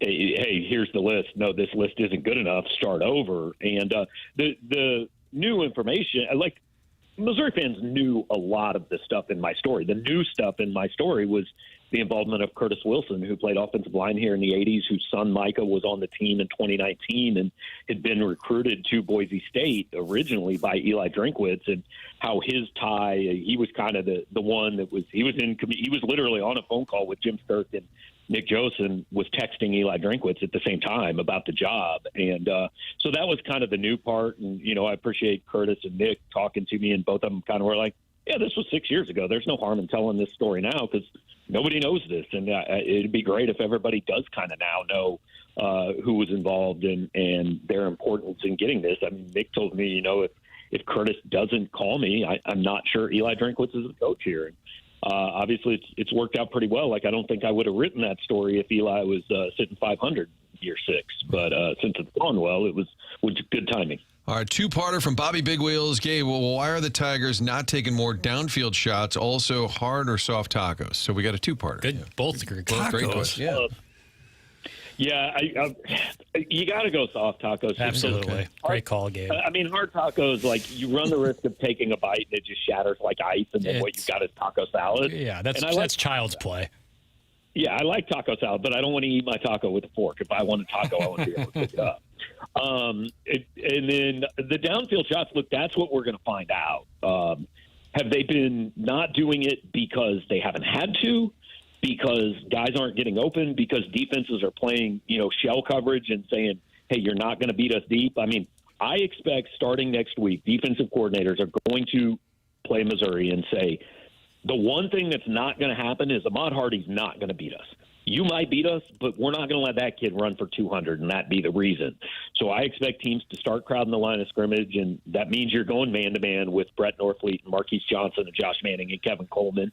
And then it's up to Missouri to exploit that. And that doesn't necessarily have to mean deep shots, but I think often against man-to-man, that's what it'll include. So we'll find out if they can do it. Again, these next 3 games we're going to know after October 25th at Vanderbilt. We'll know exactly what the chances are that this Missouri team is as good as we think it is right now. But we won't really know until then. Boy, a lot of questions. What would it cost for Gabe to take his shirt off? Also, question, would he wear a wife beater if Mizzou made the playoffs? That's offensive, that term. But somebody did have a serious question. What will it take for Mizzou to win these tough games down the stretch? I'm going score more points than the other team. Everyone's a little bit different, right? I mean, there's this kind of Alabama's the only team Missouri hasn't beaten since joining the SEC. They're still Alabama. I've seen they're favored by about 6.5 right now. Now that could change based on what happens tomorrow. But you've got to play. If Missouri plays well, it can win every game left on the schedule. Now, you can go out and play an A game, and that still might not be good enough to beat Alabama or win at Oklahoma because that team's A game may be better than yours. But we break all this down, and it's just you've just got to play better than the other team on that day. Like Mississippi State, Arkansas, maybe you can get away with a B game and win, maybe. But the rest of the games, hey, if Alabama plays well, you're going to have to play an A game to win. Now, maybe you could beat Alabama because Alabama doesn't play well, right? It's just this sliding scale of how well do you play versus how well does the other team play that day, and they got to find a way to win 5 of them. Gabe DeArmond, Power Mizzou, with us on Mondays and Fridays, brought to you by James Carlton State Farm. That's carltoninsurance.net. Gabe, enjoy the bye week. We'll talk on Monday next week. Sounds good. Thanks, guys. Now Papers taking shrapnel. Hard tacos is child's play because you're scared to get a boo-boo in your mouth. Come on, Jackie Papers. No, disagree. Hard tacos are weak sauce. Yeah, it's terrible. You take a bite, it crumbles all over you. It's an unbalanced bite. There's no way you can get a balanced bite with a hard taco because if you bite the top of it, it's all veggies and other stuff, and then at the bottom is all the meat. And they're not real either. Right. Yeah, they're not authentic at all. Yeah, I should use that word. They're not authentic. Now, you can have crispy, soft tacos. That's a little different. Like a crispy outside. You lost the room. I'm not talking about it's still a soft shell, but it's like kind of crispy. The equivalent of a steak char, but it's kind of that. Yeah, it's not a little bit more. Right. I'll allow it. Okay. He's gonna allow it. Thank you. That was from Doug's as the keeper missile, of Hispanic culture. Yeah, I was going to say. You are? Thank you, senor. I didn't know we had that category. But soft tacos are that's the answer. Maybe Chairman will get on the St. Louis Magazine A-list for the keeper of. What, Hispanic culture, food and culture. It's almost impossible to eat a hard taco in the car while you're driving. Impossible. It'll be all that would over be you. Yeah. And I don't know how this is going to be taken. Cheese does not belong on tacos. Whoa. I agree. You agree? Yeah. What kind of take is that? That's stupid. There's always cheese on tacos. There should not be. Yeah, if you go to why not Taco Bell. I also prefer burritos without rice. double carb. It's just unnecessary. You see a big ass burrito, and you're like, wow, what a big Why burrito. do you hate It's all Qdoba and rice. Chipotle? A real taco I like Chipotle. is Thank you, Qdoba. shell, meat, onion, cilantro, lime juice. That's that's like in Mexico, right? That's like a right.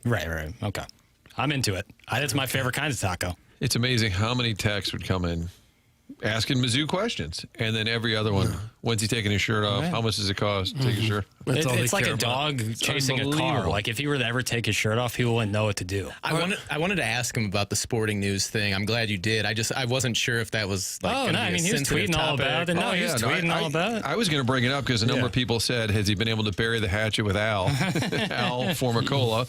And for those who missed it, we did talk about it yesterday. The sporting news social media, just AI generated, took Gabe's story about that 2019 coaching search that landed on Eli Drinkwitz, kind of the backstory, how the coaching consulting firm gave him a list of names that nobody was excited about. And then Sporting News just grifted the story.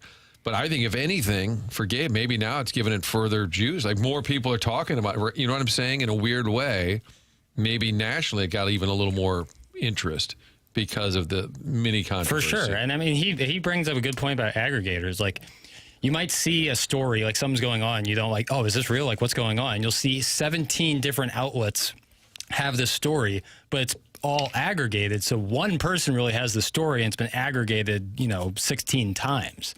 So it's kind of misleading. And that's one thing, because those are usually done by real humans. But for AI, just essentially rewrite a story, even though the content's the exact same, is way off. And then represent it as a real person. To create a fake profile picture, just wild. Greasy. That's the worst. You can see acted like somebody actually you did it. could see Joe Sports Blog doing something like that, but yeah. And it wouldn't be better if they just said it's AI, because it's still like taking someone's work, but at least it'd be like less shady. I think a successful version of the aggregator would be Mike Florio, because ProFootballTalk.com became huge. He's now on Sunday Night Football, and he's on the field at the big game. Initially, you'd go there. All it was is a Post-Dispatch is reporting Rams might move. Hey, Cleveland Inquirer says Browns firing coach. It was just all a collection of the stories around the country. And there's value with accurate attribution. Absolutely. It wasn't stealing the story. Right. But sometimes these are behind paywalls, like Gabe's talking about. Like Gabe's story's behind a paywall. That's how he makes his money. So if someone aggregates it for free. So they had to pay to steal his stuff. Right. Well, and then aggregate and steal, like aggregating with proper attribution is, I guess on the up and up.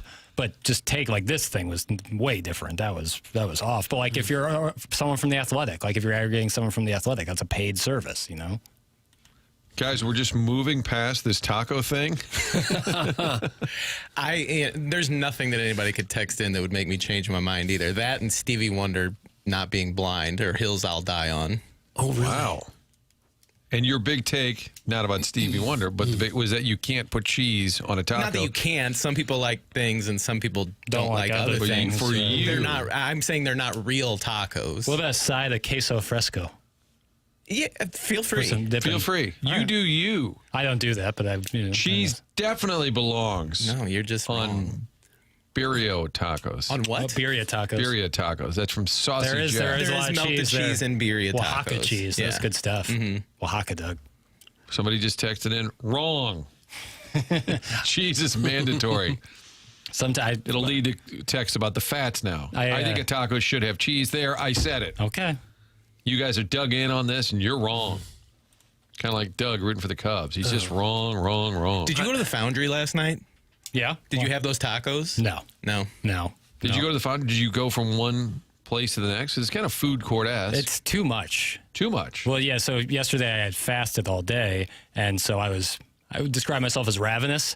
And you did it on purpose, though, because it was Yom Kippur, so I was fasting for Yom Kippur, and so parents are in Europe, so usually we do like a family get together for what they call break fast, where you break your fast.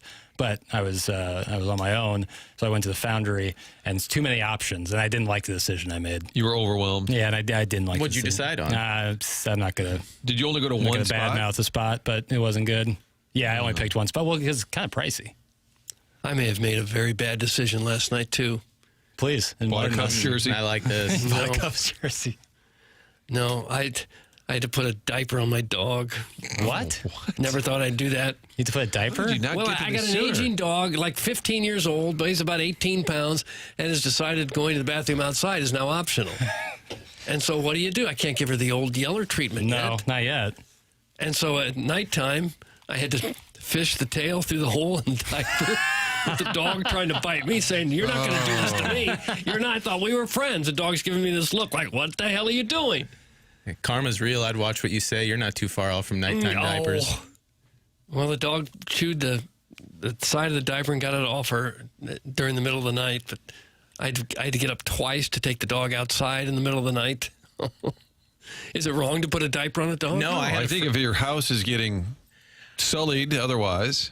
I had a friend that did not have his dog fixed, and she was bleeding all over the house, and he had to go diapers. Yeah, I think you have to do it, Doug. It probably looks get too humiliating. detailed, but yeah. we can say he prefers to be treated like a dog and also a toilet. Yeah, oh boy, this dog was she was not Is that happy Chris with Hansen? me. Yeah. Whatever happened to Chris Hansen? I Did think he got sideways? His show got sued, and so they kind of stopped doing it. Is that entrapment?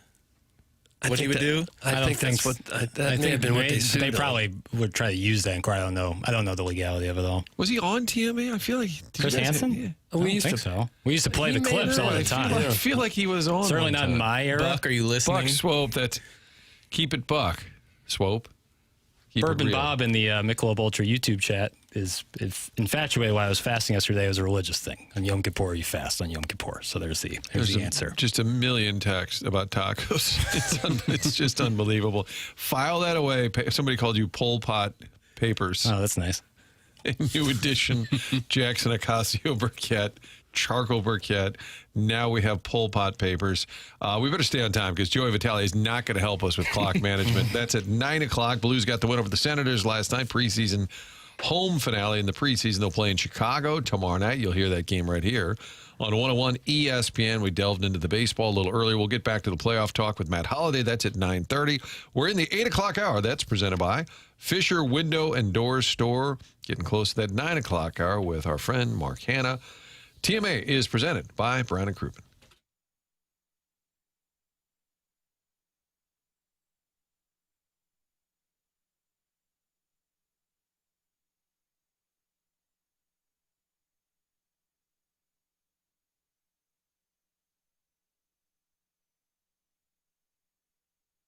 Hey, this is Tim McKernan for Aesthetic Design and Build. How about the weather we are experiencing in the St. Louis area? If you have worked with Dan and his team at Aesthetic Design and Build, then you are enjoying a world-class, high-quality outdoor living space. That's what they have been doing at Aesthetic Design and Build for over 30 years. They have a showroom in Chesterfield Valley, so you can see their work right there. Want to check it out? Find out more at aestheticdesignandbuild.com. They really are a design company that can think outside the box and offer unique solutions and designs for your outdoor living projects. If you are ready to take your outdoor space to the next level, Dan and his team at Aesthetic Design and Build have you covered. Call them, 636-532-5008, or you can visit them online at aestheticdesignandbuild.com and let them know I sent you their way.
It's Halloween. It's time to scare the pants off your friends. It's Halloween. It's spooky season. Aye.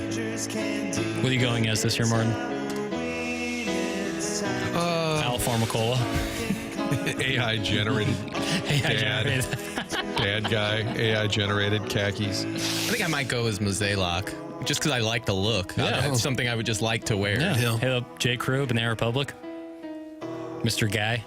Update on the Radio Wars. This is from, is it Ricky Putz? If it's R-A-K-Y, K-Y, would it be Reiki? It's Ricky Putz. I know Ricky Putz. Ricky Putz. 2 hours, 43 minutes into yesterday's pod, the traders over at the Riz Show called you guys out for peeing on the floor of the bathroom. Oh, my God. This again? I suspect diapers Vaughn. What was the time? 2 hours, 43 minutes into yesterday's pod, the traders over at the Riz Show. So, Ricky Putz, thank you. Thank you, Ricky Putz. During the Joey interview, I will find that. We'll have that audio after Joey. Guys, Chris Hansen was absolutely on the show. Yeah, Multiple people said that. Yeah, it plays on TMA all day. And they said they hear it every 2 days on the skeleton. Every 6. Early 2010s.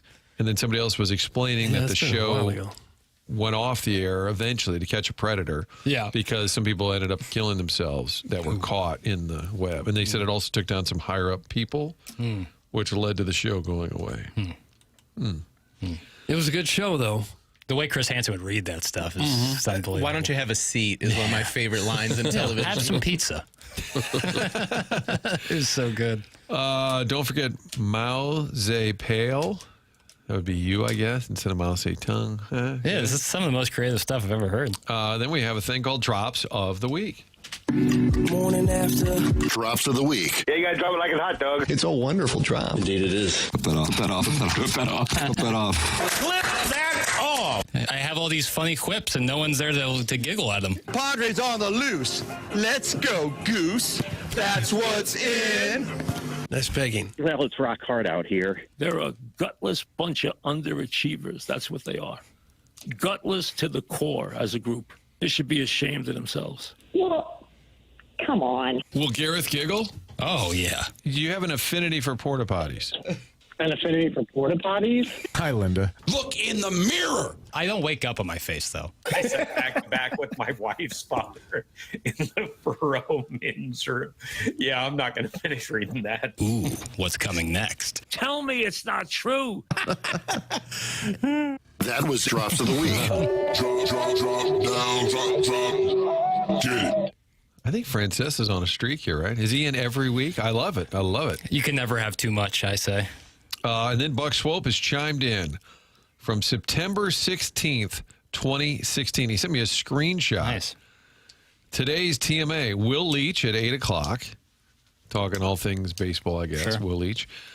Chris Hansen, To Catch a Predator, 9 o'clock on TMA. Really? Keisha Gray at 9:25. That didn't God, what a dossier. that didn't give Hansen a long runway, though. Well, You what had was to the guess. timing again on Hansen? 9 for Hansen, 9:25 for Keisha Gray. Who's Keisha Gray? I'm sorry. She's an adult actress. She Went likes from To Kitten and Catch a Bunny. Predator to an adult. Doug, do you remember that show?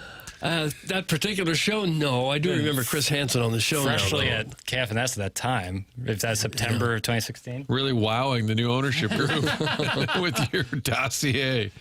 Today's Stiefel dossier tells me that Joey Vitale's on at 9, and then the clock tells me it is 9, so we best break to get on track. Hockey talk and your questions for Joey. Fire those away to the Air Comfort Service text line at 399-9646. 314-399-9646. Questions for Joey next. Awesome.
folks. How you doing? It's Joe Vitale. I'm here to talk to you about your garage door. I know, hot topic. Not really. Unless it's broke, then it becomes a pretty hot topic.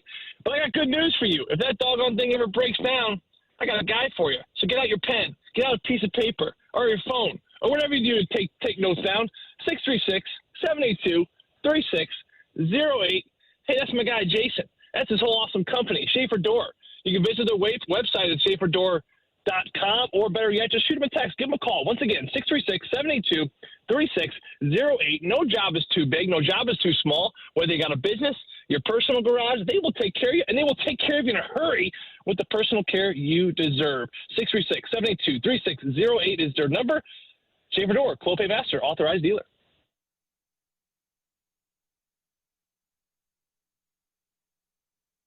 Hey, this is Jackson with a Sports Center update. That's brought to you by Saliga Heating and Cooling. On the MLB playoff action yesterday as the Cubs defeat the Padres to move on, the Tigers defeat the Guardians, and the Yankees defeat the Red Sox. That ends as we head into the divisional series of the Major League Baseball playoffs. That was another Sports Center update brought to you by Saliga Heating and Cooling, a Daikin heating and air conditioning dealer.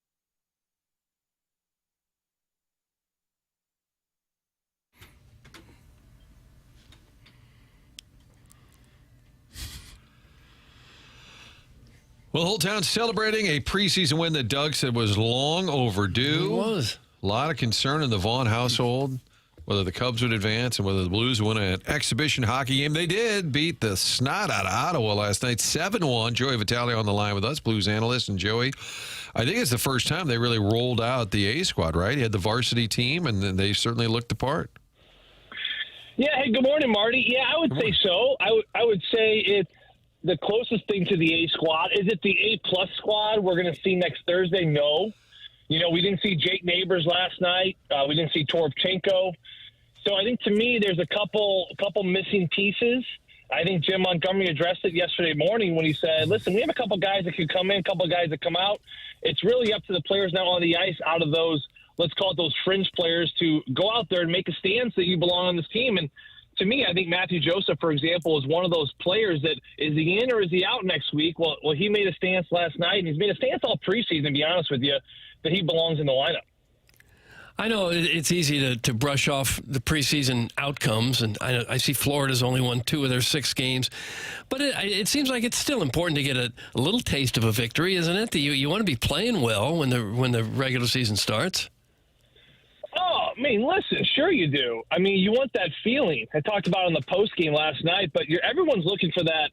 You're looking for that feeling, Doug. You want to walk into something feeling confident, and confidence comes, of course, from just committing to little promises and seeing those promises through. And part of that is winning, and part of that is just playing that way that you know how. For a goal scorer, whether it be a Robert Thomas or let's look at a Dylan Holloway like last night, you want those guys to be getting those points.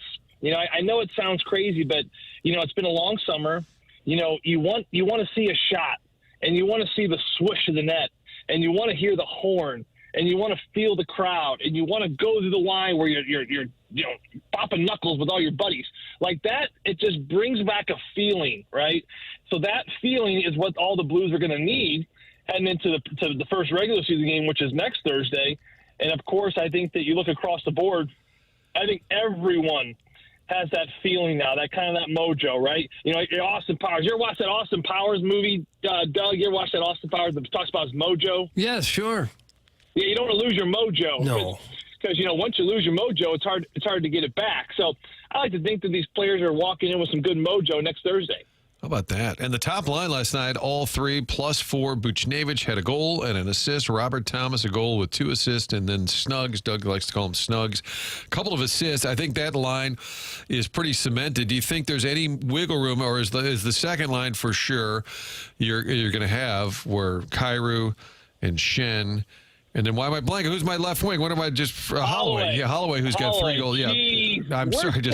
I just. Well, what if I told you he was golfing? What would you say about that, Joey? Oh my goodness! Oh boy, wheels are falling off. Oh no, but my other than blanking on Dylan Holloway, is there any wiggle room in that top 6? Do you think Neighbors every once in a while could slide up there, or do you think they're pretty set? Those 2 top lines won't have much movement.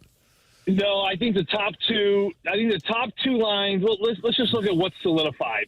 Let's begin with the top 2 lines. Yes, Thomas is going to start in the middle with Buchnevich and Snuggerud. I think they were the best line on the ice last night. A little careless at times, but Snuggerud's a young player. He plays that kind of cowboy hockey at times, which is fun and it's fine. And he's young and he's going to grow out of it and he's going to learn how to manage it a little bit better. But all in all, I thought they were the best line on the ice. 2 games ago versus the Dallas Stars at home, it was the Pew Suter line between Dylan Holloway and Jordan Kyrou. That was the best line on the ice. They were just so dynamic and all over the place. So those are your top 6.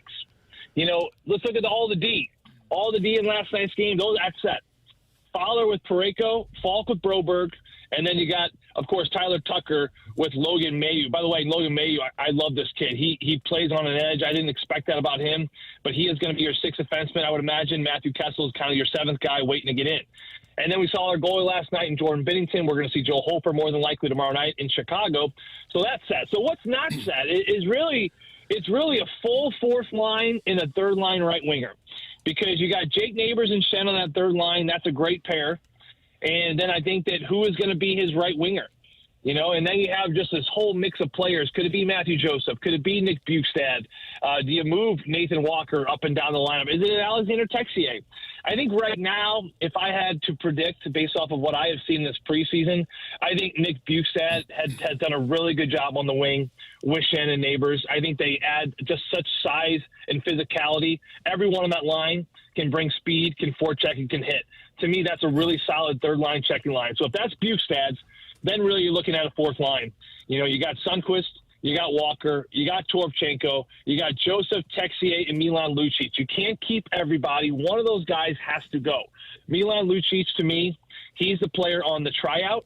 I think they're going to give him probably one more opportunity probably tomorrow night, and they have to make a decision. Does he stay or does he go? If he ends up not making this team, then you're pretty much set with all the players you have. But if Milan Lucic comes in and he continues to get better, and I think he has gotten better throughout camp, each and every game, and I'll get into him in a second, then one of those veteran players has to bump out, and they're going to have to move somebody, put someone on waivers, or look for a trade. For Milan Lucic, is he going to make the team? I think it's going to be really close. I think the one question mark that I had, the one question mark I would imagine that Doug Armstrong and Alexander Steen have, and Jim Montgomery, is can he keep up with the speed of the game? It's been almost 2 years since he's been playing hockey. Where's his speed at? Guys, I'm telling you, I'm watching from above. He's getting there. He's got the legs. His body's in great shape. He's got the wheels to forecheck. He's got the wheels to get to where he needs to go. The question now becomes, can they coach him? Can he come to form into this system and be a part of this group? Does he have the intelligence? Does he have the knowledge? Does he have the experience? Does he have the tools to play the style they need to play? If Jim Montgomery thinks he can coach that into him, guys, I think he's going to stay. Because, like I said, the tools of speed and can he get around is there. Now it's really about, is he coachable enough to get to where the Blues need him to be? Have they spent much time this preseason working on how to defend when the other team pulls their goalie? I know that was a real weakness last year. Ended their season perhaps prematurely because of it. Was that just a fluky thing, or is that something they really need to change in terms of execution? No, I think a lot of things need to change. I think you can't look at what happened last year, not just the playoffs. I mean, this was a consistent thing happening all year. And it's not just defending a 6-on-5, Doug. I mean, how many times last year were we trying to score where we had a 6-on-5 advantage and just so many empty net goals? So I think there is some carelessness when you have a 6-on-5 advantage they want to clean up. I think there's some system stuff there for sure. And I think when they're defending a 6-on-5, I think a lot of it is just the thought process about why are we doing what we're doing. Yeah, I think there's some end zone stuff to sort out, but also I think there's some philosophies. When I was in the league, it was if you clear a puck and you're killing a 6-on-5, you're not going the distance of the ice. You're just flipping it to the neutral zone because you don't want an icing. And I don't know what happened, but about 7-8 years ago, that's flipped. Where now players, if they have the puck on their stick and they're defending a 6-on-5 and they see an empty net, they're going to try to shoot it. And I think that, the method behind how this is turned is, well, these players are good enough. They should be able to put it in an empty net for the most part under pressure. If it's not too much pressure, the distance of the ice. And then if you do score, the game's over. So I think analytically they probably saw some things where it's, hey, you're better off just going for it because if you seal it and you score, the game's over. So I think that's where it's trended that way. I almost think that it's going to start trending backwards. We're going to start going back to the 80s and 90s and early 2000s of when you're defending a 6-on-5. Maybe if, it's a Thomas or Buchnevich, they get the puck on their stick and they got a 3-2 lead. Maybe it's not they shoot it for the empty net. Maybe they just clip it out of the zone, get it to the neutral zone, maybe a little bit beyond, and get a quick change and get a little regroup, get a little reset. To me, I think that's a philosophy thing that I'm curious to know if Jim Montgomery is going to start implementing. To answer your other question, no, I have not seen a lot of 6-on-5 work, and it's really hard. It's hard at this point at camp to work on it because you have so many different bodies, and you got to get guys in and out. Once they make final cuts, after tomorrow night's game in Chicago, starting on Sunday, Monday, Tuesday, Wednesday, it's all hands on deck.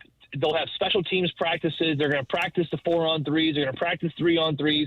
And without a doubt, they're going to practice 6-on-5 4 and 5-on-6 again. All right, questions for Joey. Joey Vitale, Blues analyst with us. Here we go. Joey, what farm animal should I buy my wife to make up for missing her birthday? That's from your mom's lesbian lover. Okay, farm animal that he should purchase. I would say they have these little Nigerian cows. You ever see these Nigerian cows? Doug, have you ever seen a Nigerian cow? No, I don't believe I have. Yeah, like these little mini cows. That's what I would get her. Because, listen, you're going to want something. I mean, you're talking farm animal. When I hear farm animal, I'm like, what are you going to give me? Manja, give me, right? You got to be producing something. Now, if you want to get her like a pet, get her a little gerbil or a hamster or maybe a puppy or a kitty cat. But if you say gerbil, farm hamster, animal, puppy, or kitty cat, okay. Yeah. If you want to give her a pet. Now, if you want to give her, a farm animal, I hear farm animal, I think, all right, what is this doggone thing going to be producing on the farm? That's why my chickens. They produce eggs. Although I've had it for 7 months, I haven't had one egg yet. I don't know what's going on there. I think I got to talk to someone who knows more about chickens.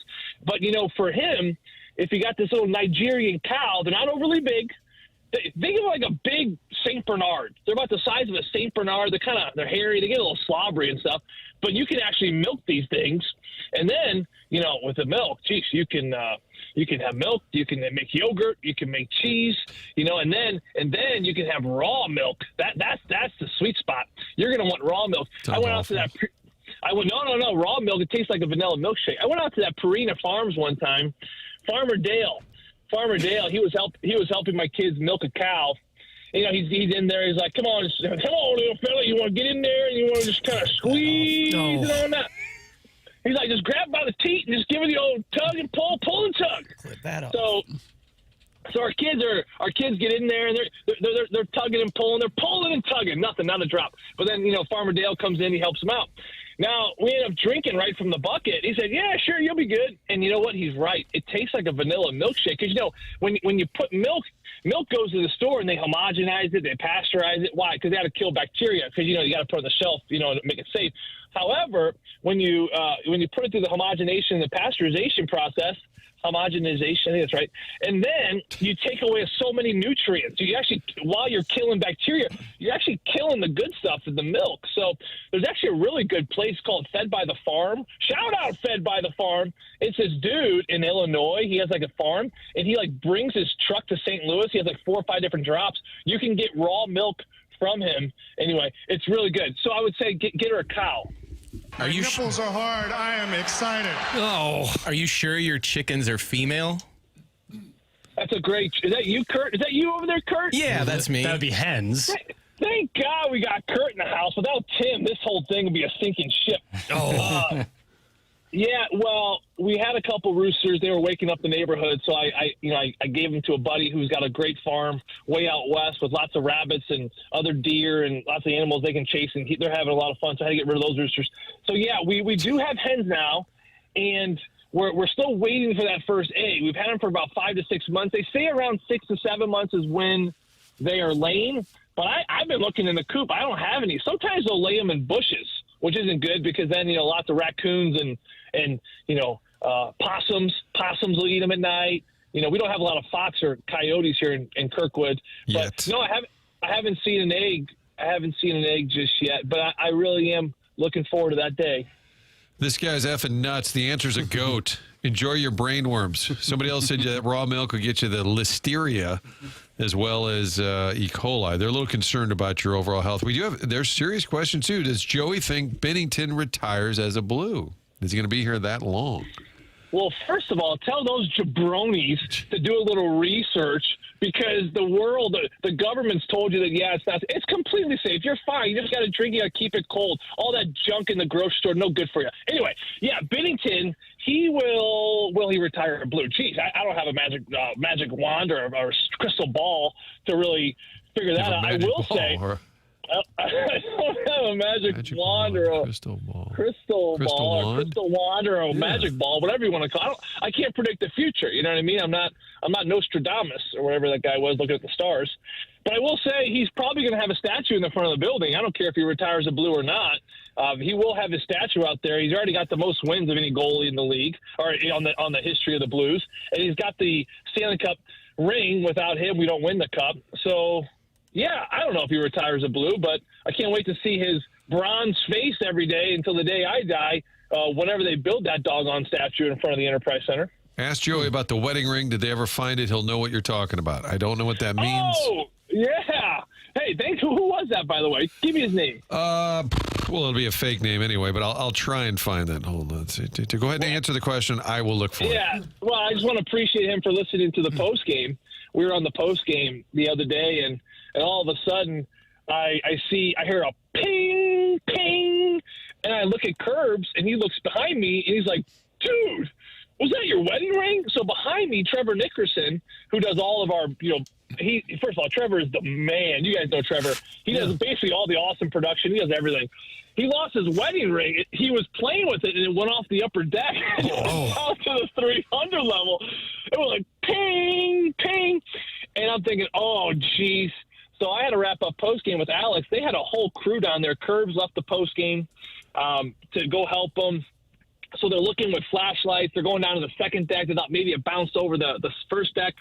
But after about 25 minutes, they ended up not only finding his ring, they actually found another wedding ring of all things. So they found 2 wedding rings. Yes, Trevor's ring was recovered. Wow. He is going to start working on not playing with it more.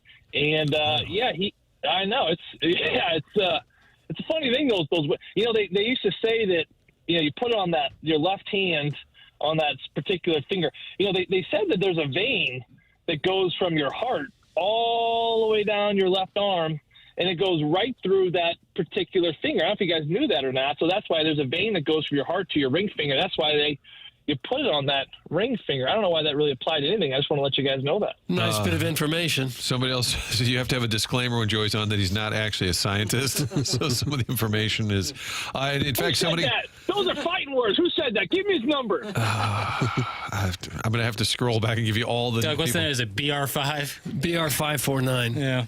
Joey, you a taco guy? Okay. He's gone. Do you think he's here. He went to find the person who called him out for not being scientifically sound? Joe? Somebody also screenshotted a CBS News story that said 21 people were ill from E. coli for drinking raw milk. So careful out there. No. He's back. Hi, Joe. It's not true. It's not true. You can drink raw milk. We're living in a crazy world, boys. Don't listen to the government when it comes to your milk. Joey, the taco question. You like tacos? I love me some tacos. Hard or soft? Oh, I don't like a hard taco, Kurt, because you take that first bite and it just shatters everywhere. It's a complete disaster. I feel soft. Final taco question, at least for me. Cheese on a taco, fair or foul? cheese on a taco? Are you serious? Cheese is my love language, bro. Put cheese on everything. You can put cheese on a car bumper. I'd gnaw the hell out of that thing. A car bumper. I love cheese.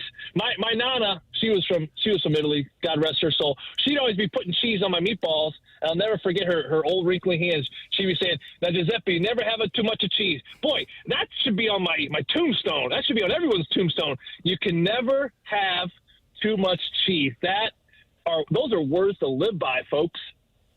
I'm actually going down to the hill today to get some Parmesan. I go to Digagorio's. I love Digagorio's. They're great people. There's your Yola. We've done shows card. from there.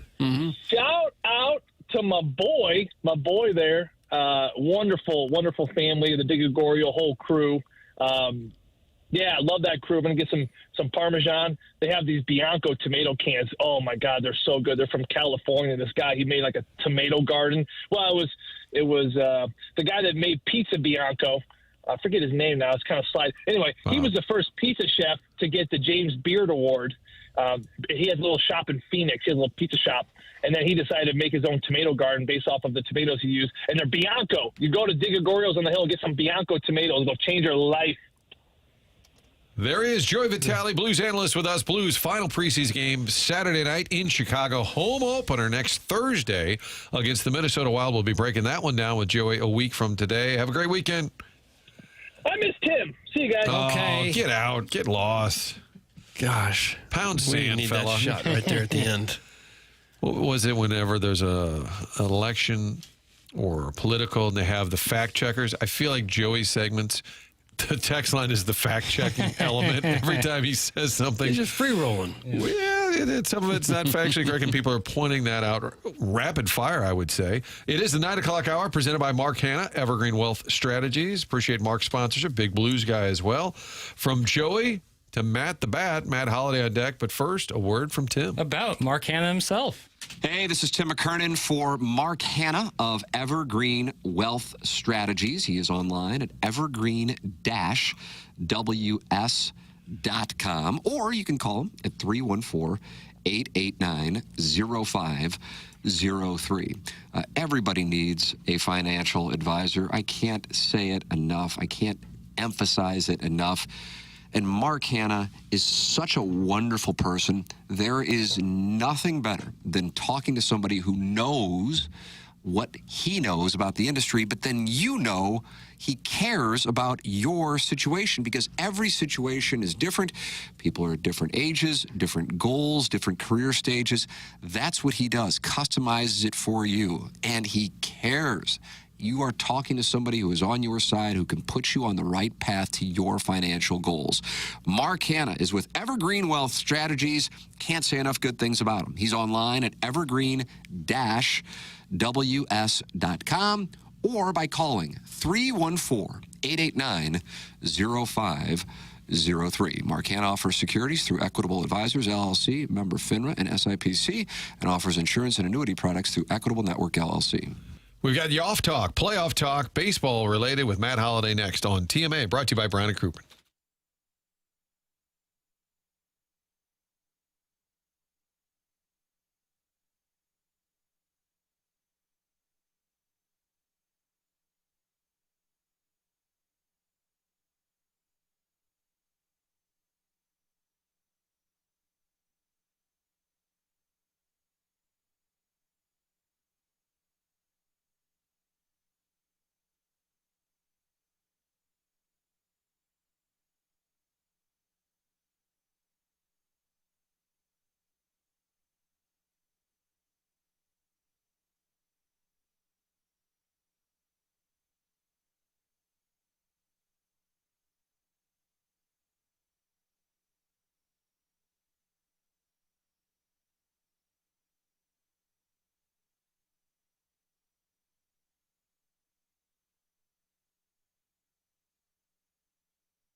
Letting it breathe, also known as texting Matt.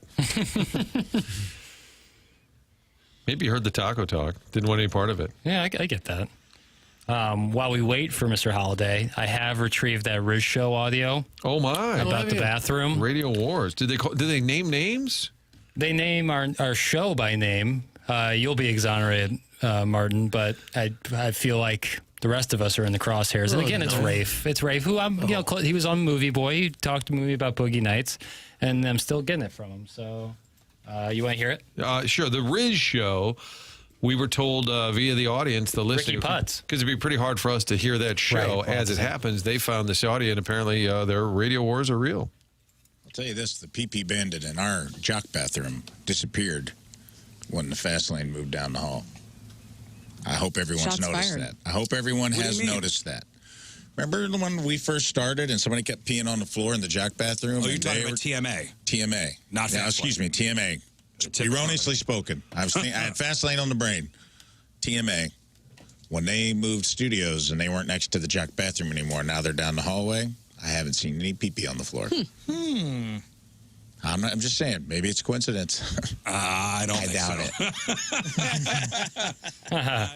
Oh, wow. We got a Riz chuckle at the end. So they're saying, what's it called, the jock bathroom? So the solo bathroom up at the front of the building here. It's called the jock bathroom. Right, because the idea of is like someone on the air can hustle over there real quickly and use the bathroom as opposed to going down the other hallway. Although I would say that they're about the same distance away. That's really not much You guys in the old HD2 days would whiz all over the floor? No, this is nonsense. And I still work right next to that bathroom. My little booth, my phone booth, is right next to that bathroom. So we're still working. We do sound stories and all sorts of stuff out of that studio all the time. We're still working on stuff down there. We're not peeing on the floor. We're not animals. Well, but Rafe is saying it's improved since we've moved down here. So you need to tell him, hey, pal, we still use that bathroom. Correlation is not causation. Am I right, Chairman? You're spitting facts. Yeah, exactly. It's nonsense. It's baseless accusations. It's something a floor peer would say. When you were in college, you probably dreamed of having a big office someday. Are you a little disappointed and heartbroken that that office is a phone booth? The toll booth that I walk by, I always nod at papers. Shares a wall with a bathroom. It's a little toll booth, and it has 2 windows. As small as it is. It has 2 beautiful windows. I can see everything. What is I call it the crow's nest because I see everyone coming in. Why so small? It's the greatest thing in the world. You love it? It's just big enough where I have plenty of room, but not big enough where like people can come in and like converse. Not that hang out. I like chopping it up. No one likes chopping it up more than me. Old school. But when I sit in my little room there, I can just totally work. It's soundproof, so I'm just in my own world. I love it. Now I'm kind of wide, but when I come and have the post-show meeting, when I have the post-show meeting with you and step in there at 11:15, 11:30. It's tight quarters, and there's no doubt. Yeah, no, it's tight enough where like the person you could sit in there and talk, but after a while you're like, all right, it's too. I'm getting claustrophobic. Not me. I love it in there. You ever get stuck in an elevator? No, it's one of my worst nightmares. It's pretty bad. Yeah. And mine was the only time. I think it's the only time, and it was recent. It was a Battlehawks opening day, and my colleague Kevin Rhines and I. There was nowhere to park. We parked at the MAC parking lot, which is right across from the Dome. But we get on the elevator, everybody's been tailgating. Oh, yeah. Battlehawk fans. Light beer. And Battlehawk fans kind of in general have a vibe. They were all probably about 30-ish and hammered. And then as the doors are closing, one more guy could have had his face painted. I don't remember exactly. Old money. Nah, not really. And the door, they kind of like, whoa. As it's closing, wedge in a couple more people. Oh, my so God. now we're literally So smashed. it's you and Kevin. Kevin Rhines, my colleague, and I are sobers all get out. We're the only ones. Yeah. Elevator just squishes shut. Goes about 5 feet and that jolt and just stops. And they're all laughing and high-fiving. Yeah, it's the funniest thing in the world to them. And I don't really deal with anxiety, but I think I was as close to a panic attack as I ever would have been in my life. Yeah. And I was telling myself, okay, it'll be figured out. How many people were in that elevator? I would say 10, 11 or so. Did it get to the point where you guys were starting to talk about who you may have to dine upon if things got real bleak? We didn't quite get to the dining cannibalism. Establish a pea corner. But it got louder and louder because they were cackling, maybe was the phrase. That would make me really uncomfortable. Because nobody was... upset about it in that group because they're just hammering like, I've never been in an elevator before, stuck.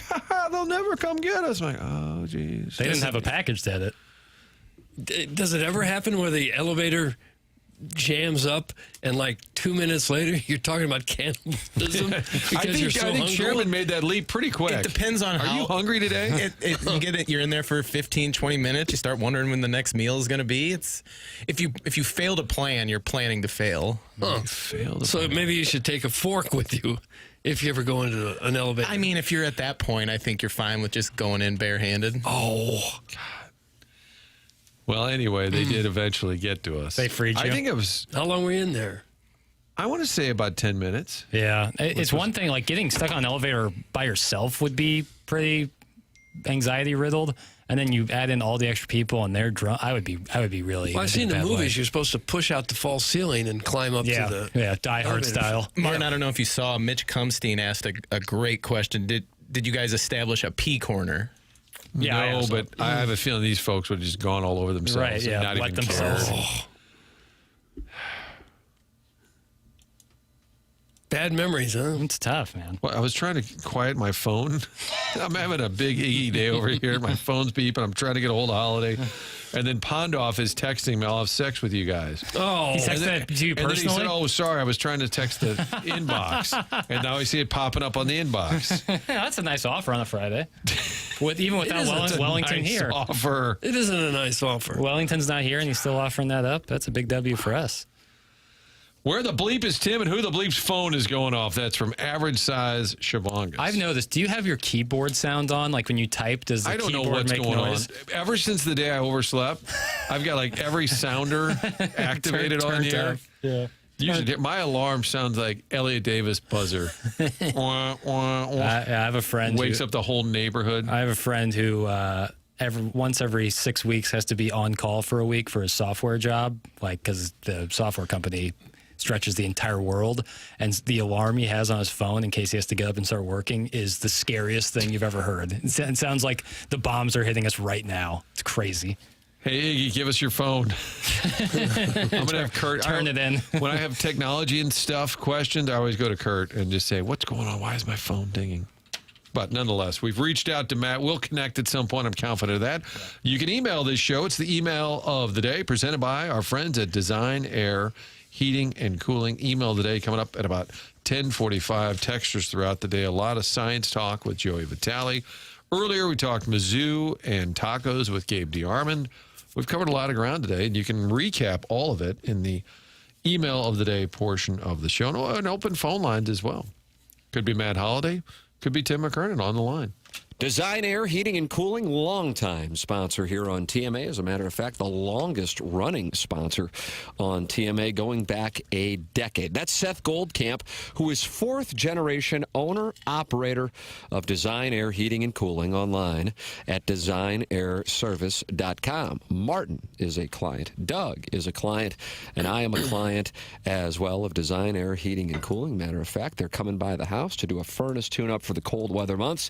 And I'm looking forward to continuing to work with Design Air Heating and Cooling. Online at designairservice.com. You run into any issues with your HVAC system, just go to designairservice.com and work with the great Seth Goldcamp and his team. Support the sponsors. That's the name of the game. That's why TMA has been on for 21 years. The audience supporting the sponsors. These people choose to support the show, and we ask that you support them. It's Design Air Heating and Cooling.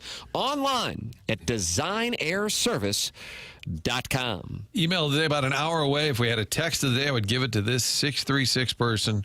Won't eat cheese on a taco, but happy to eat his buddy Frank after 15 minutes. Oh, well, that's life-saving, though. You can't go more than 15 minutes without eating. All right, let's break, and we'll keep a wide delta available for our buddy Matt the Bat, Matt Holliday. It's been a busy Friday already. It's TMA, presented by Brown & Crouppen.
Friday, what a great day to load up for the weekend. You can do that at your neighborhood Schnucks. Stop by the butcher department, talk to them, get some new ideas, something on the grill. We've got extended, really, late summer, early fall, great weather. Get outside and talk to the butcher about what you can throw on the grill. If you got a smoker, they're always friendly there, the staff. Talk to the sommelier about some different wine options. There's always a person available to guide you when you're at Schnucks, and when you're checking out the pricing, just know that they lowered prices all over the store. When you get to 2,300 items, that's not 2, 3, 4, 500. That's 2,300 items.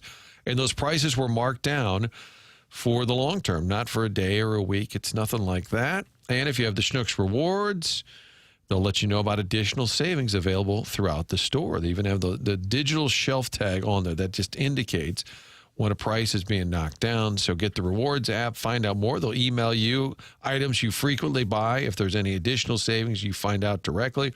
Also use that Rewards for delivery. Schnucks delivers curbside. And when you check out, you're going to see how much money you have in the bank. It just kind of builds up over time. Your points leads to money that you can use towards your grocery purchase. It's everyday savings you can count on at Schnucks.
Because of that viral video, now I always picture the guy rollerblading down like the California, is it skateboard? Yeah. Drinking some cranberry juice. Combining Fletch, I think. Fletch like to be on the roller skates. Roller skates. You don't realize how good Tim is at his job until he's gone for a day. But that hurts. Stop. Yeah, that hurts, Doug. That does sting. Cannibal Kurt or Carnivore Kurt? Which sounds better? I mean, if you're letting me choose, I would take the latter. Carnivore is a little less offensive than cannibal. I think you'd run into some serious health issues. If cannibalizing? Well, both. I think if you only ate meat, you'd be missing out on a lot of key nutrients, you know? You have plenty of protein, but... Can you imagine being stuck in an elevator with Joey Vitale? That was texted in as well. It'd be entertaining. I would love that. I'd like to be anywhere with Joe. Somebody said they wanted to know if we ever had an evening with Joey. They would take out a second mortgage to hang with Joey V. Like auctioning off a date. That could be a good little podcast idea. Stuck in an elevator, trap somebody in there and talk it over for a little while. Really? 10 minutes, See how they react? 10 minutes. All right, we have entered into the college football clutter segment. Doug, we have a segment called College Football Clutter. It's right next to Free Space. Yeah. So Free Space is next. Okay. Maybe Holliday's not calling in because Tim's not here.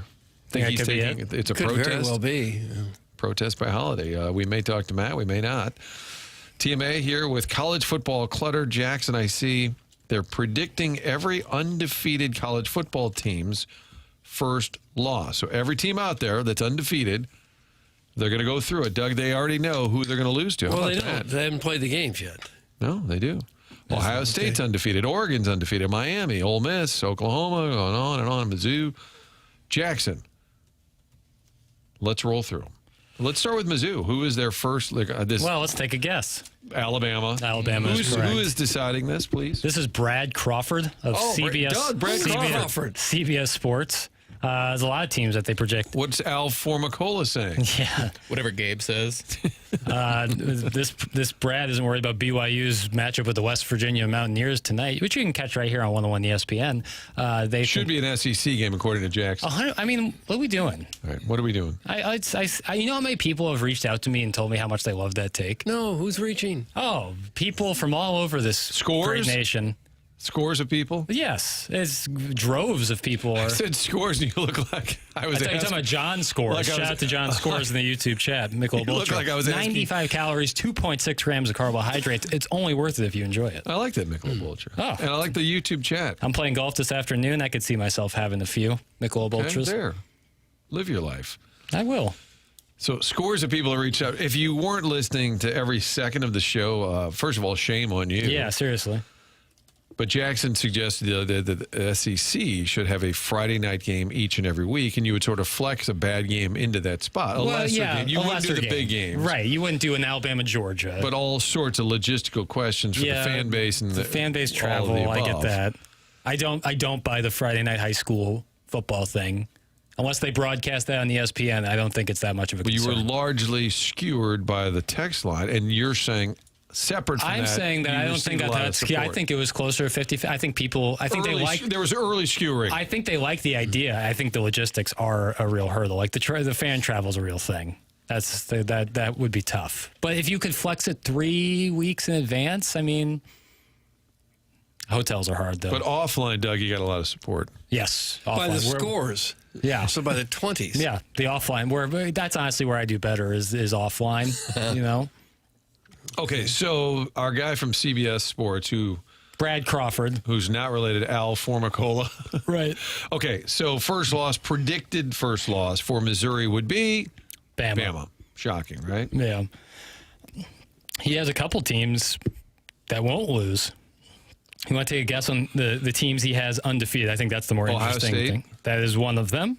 So that means Michigan's not going to trip them up this year, according to our guy from CBS. Right. What about Oregon? Miami has a pretty easy schedule the rest of the way. Miami is one of them. Good work, Doug. What about Oregon? Wouldn't they have to play? Oregon is another one. Great work, Martin. Nice work. How many more we got to guess? Oklahoma. Now they're going to get tripped. Who's going to trip up? Oh, that's a good one. Who will Oklahoma get nicked by? Maybe Mizzou. They have the projected first loss as Texas, which is next weekend. So same weekend as Mizzou, Alabama is the Red River Shootout, which I just can't say Red River Rivalry. It's too hard to. I know, but I hear how hard I slow it down so far. You have to separate the words. Red River Rival. Oh my God, it's so hard. It's that L. That's the L in rivalry. Red River Rivalry. Yeah, but you slowed it down. That's not quick enough. What about Ole Miss? Lane Kiffin's squad. I'm sure, got a million. So they play games. a team on October 18th. A team. They play a team, Doug, on October 18th. This team is undefeated. Yeah. Okay. Also Georgia. Georgia is correct. But Georgia's not undefeated.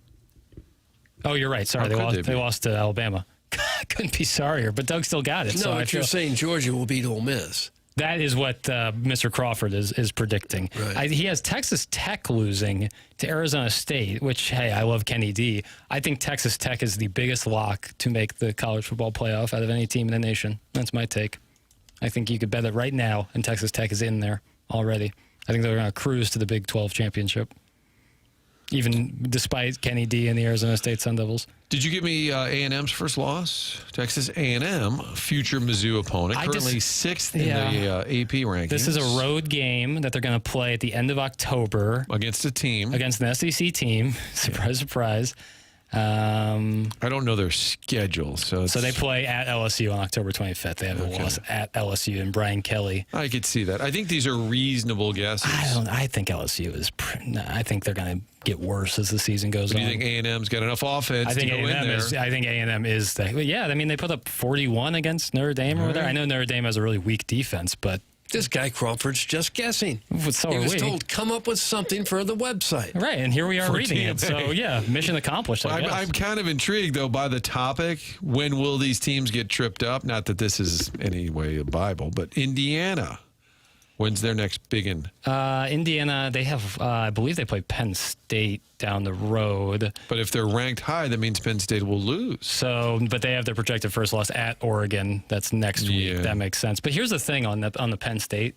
Like, if James Franklin is to be an Indiana team, that even, like, if their talent is top 10 worthy, or even if they have a 10 by their name, I don't think Penn State fans are satisfied enough with like beating Indiana. Like, right. To them, if that's Indiana not gonna, is sixth in the country, they'll say it doesn't count. Even if like Michigan, I agree with that. By like their talent and their record is worse, I feel like Penn State fans would be more content with beating Michigan than a really good Indiana team just because of the name. And that therein lies the problem with college football. You know, we're too into brands.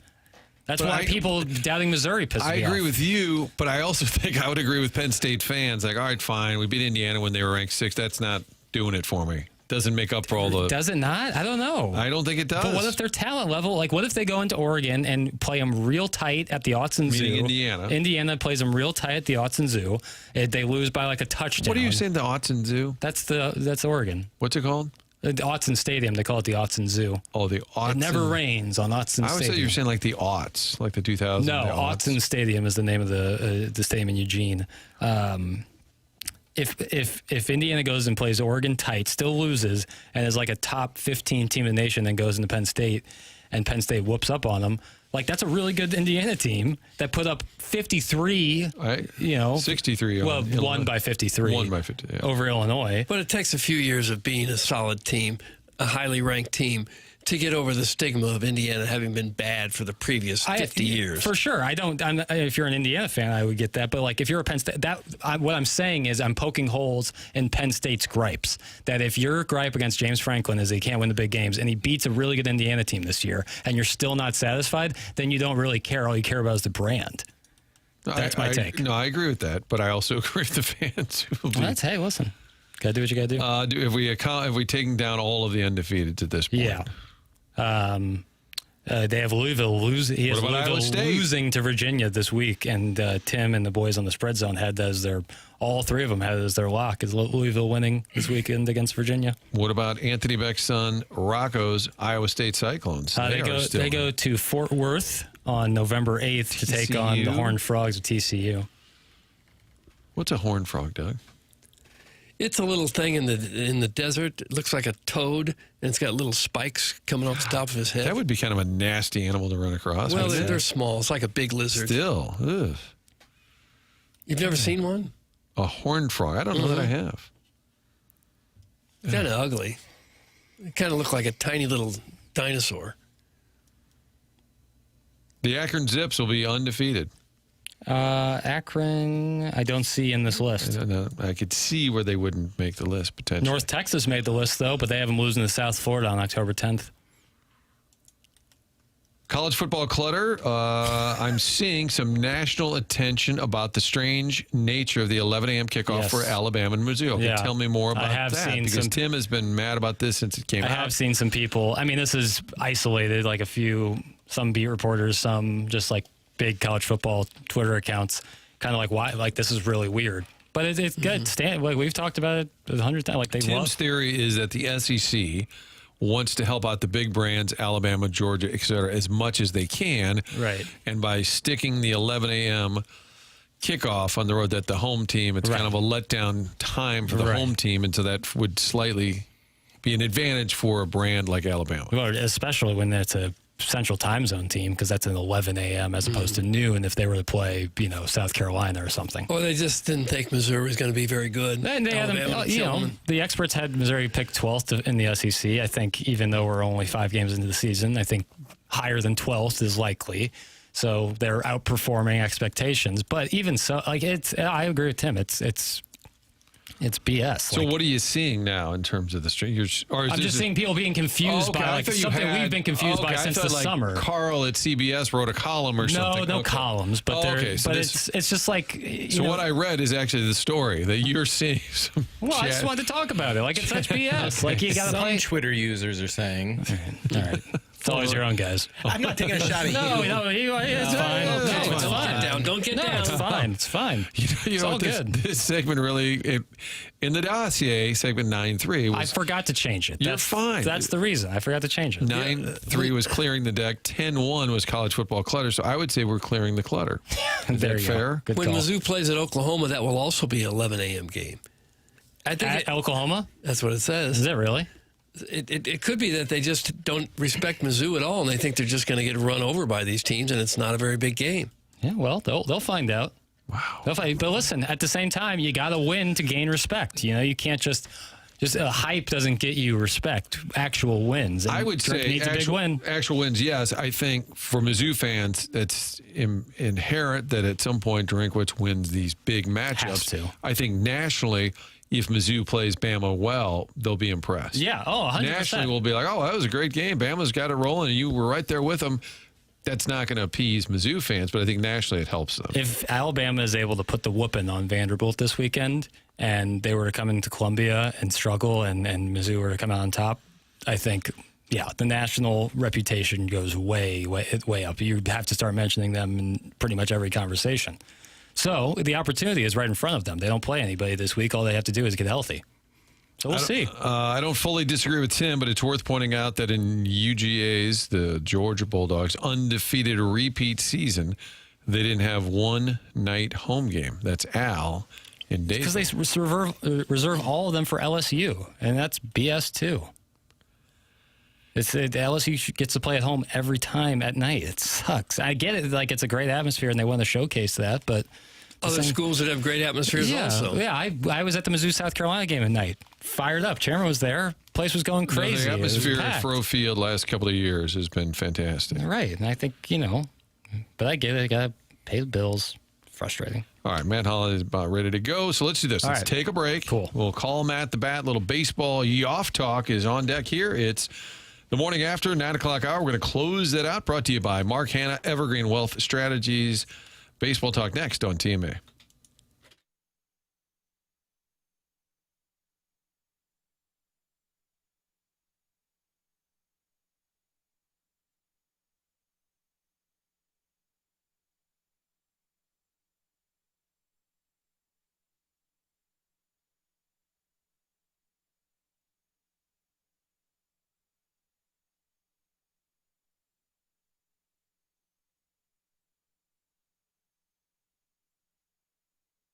Great to have a new sponsor on board here on TMA, and this is a sponsor that I will be utilizing many times over the next few months. Can't wait to get into 5-iron golf, now open in Clayton. The perfect mix of serious golf and a great time. So if you are looking to get your game in shape, 5-Iron has you covered. They have TrackMan simulators, pro instructors, and memberships that include free golf every single day. You even get a swing evaluation when you join, so you can actually see where your game is at. You can play iconic courses. You can use the practice range. It's all there on the simulator. Plus, they have leagues and they have lessons. There's no dress code. Just show up and enjoy the simulators. It's a perfect place to hang out. Perfect for practice or a fun night out. Gather your crew and enjoy simulator play, mini games, great food, craft cocktails, and a full sports bar vibe. 5-Iron's memberships are incredible. Free golf every day, discounts on food, drinks, lessons, leagues, even club fitting, and it's only $169 per month. It's only $169 per month. When you walk in there, you won't believe it. That is an incredible deal. Check it out. 5-Iron Golf in Clayton. It's not just golf simulators. It's an entire golf experience. Get the information on memberships, lessons, and leagues at 5irongolf.com. Trust me, you're going to love it.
Hey, this is Jackson with a Sports Center update driven by Johnny Londoff Chevrolet and Johnny Londoff Autoplex. Blues win 7-1 last evening. One more preseason games to go as they head to Chicago to take on the Blackhawks. It's going to be tomorrow. You can catch it right here on 101 ESPN with the pregame at 5 p.m., puck drop at 6 p.m. That was another Sports Center update driven by Johnny Londoff Chevrolet and Johnny Londoff Autoplex. See them at londoff.com. Chevy, together we drive. Are you kidding me?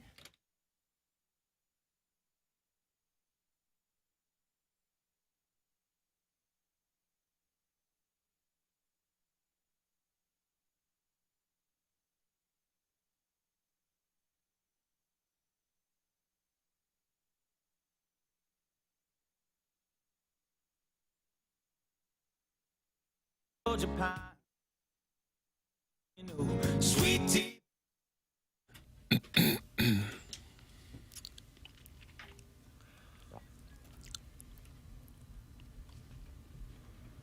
Matt Holliday with us here, TMA, Martin, Doug, Chairman Kurt Jackson on this Friday. Matt, we got a lot of baseball talk to get to, and we'll take some texts as well. People can fire those off at 399-9646. It's the Air Comfort Service text line. We had Joey Vitale talking hockey and homogenized milk. He says you can drink raw milk, and it's better for you. You're a healthy guy. Where are you with the raw milk? I actually have some in the fridge. Really? Yeah. So it is advisable. People are saying we needed a disclaimer that Joey, a lot of his advice is not scientifically proven. But tell me, should we all be drinking raw milk? Yeah, he's a tough act to follow. I've heard him, on here a few times. I've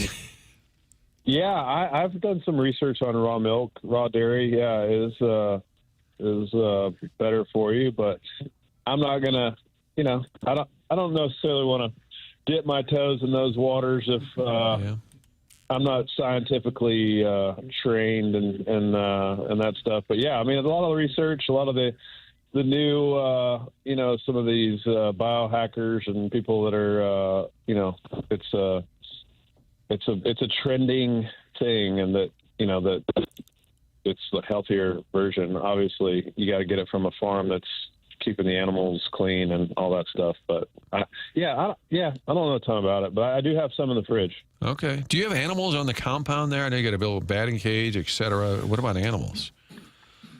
I have 4 dogs. We have some large deer roaming the area, and then we have some wild turkeys that like to climb on the fence and pester the dogs a little, but we don't have any cattle or any farm animals, if you will. I always wanted to do a story at LaRusse's house during the off season in California, because he would tell us that they had, it's 10 dogs, 12 cats. They would always have like double digits in both, and it just sounded like a hot mess. Yeah. Yeah, I can't imagine having more than 4 dogs. I mean, we're maxed out at 4, so it's a lot. One of them's got his paw on my lap right now. But yeah, we have four dogs and some wild turkeys and deer, and but I wouldn't be against. I don't like the maintenance of I guess some of the other farm animals. I'm not a farmer, I guess. Not a farmer. I get clipped I had to off, put my Jackson. dog in diapers last this is night. terrible. That's maintenance. You ever had to do that? Wow. You diapered up a dog, huh? Yes, I did. Sure did.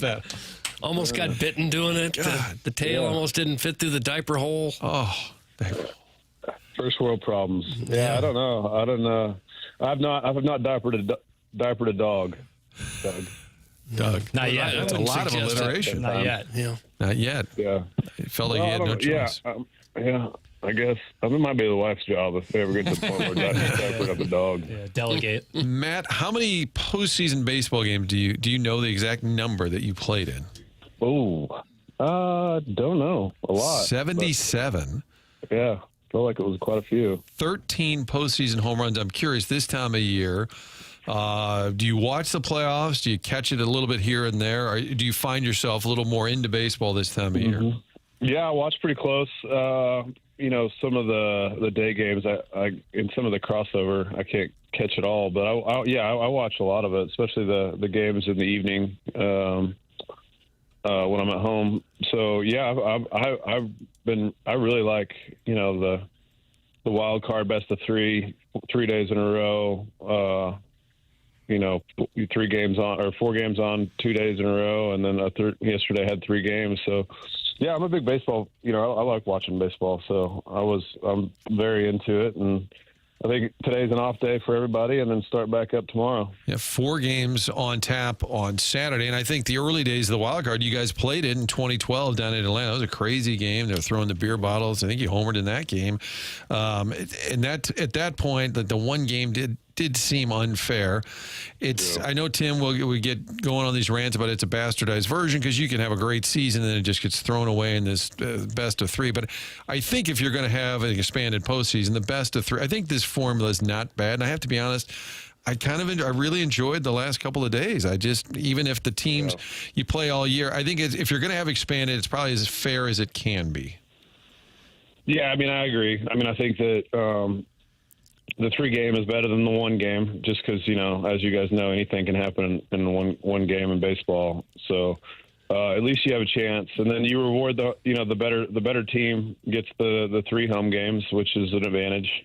So yeah, I mean, I like it. Like, look, you outside of a 7-game series, I don't know that it's going to be you're always going to get sort of the fairest, best team winning, you know, or testing the full roster of having to have 3 or 4 starting pitchers, or, you know, so even the 5-game series, you know, you really is with the travel, you can get away with not testing your full roster, but so yeah, I like it. I mean, I don't think there's any, you know, perfect postseason, especially if you don't want to draw it into, you know, the freaking November. So I like it, and I've enjoyed it. Like you said, I enjoy all this baseball, kind of the game after game after game for 3 straight days has been fun to watch. Did you get to see the Yankee pitcher last night, Schlittler, throwing 100 miles an hour and 100 pitches in? Well, what did you make of him?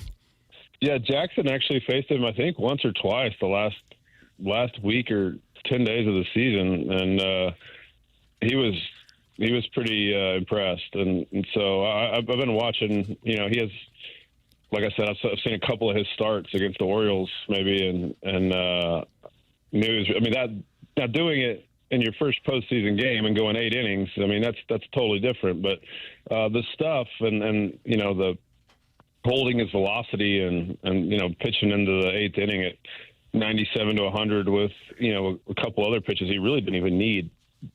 You know, pretty much dominated the entire game with the fastball.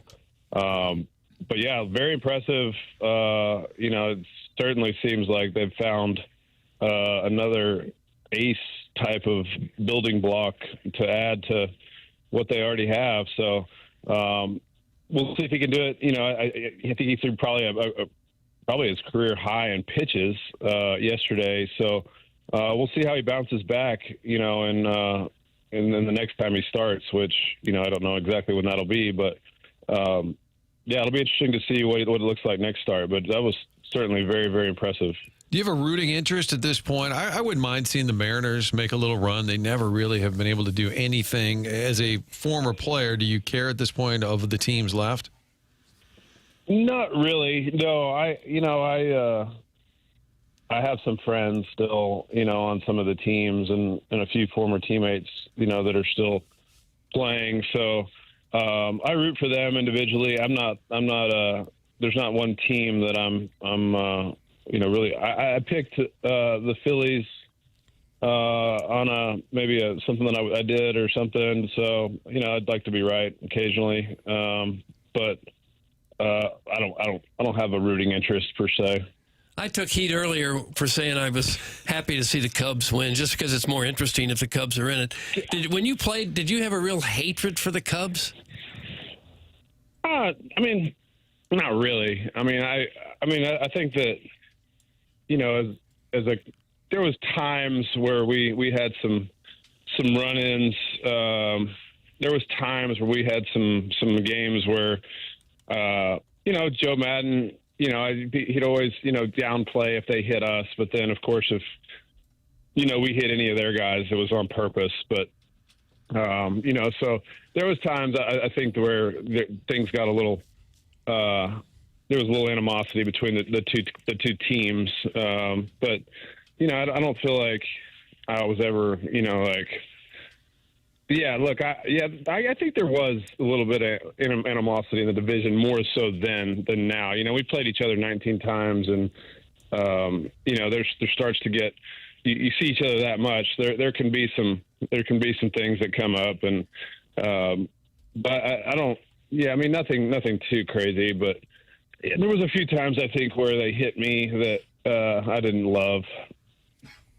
Yeah, and predates you, but there was a LaRusse Dusty Baker and Dusty flipped him the middle finger from across the field. Now that's when the rivalry overheated. And there was another time, I had mentioned this, but Edmonds was playing for the Cubs, and he made some comment in the paper. It wasn't a huge deal, but he said, well, I'm a Cub now.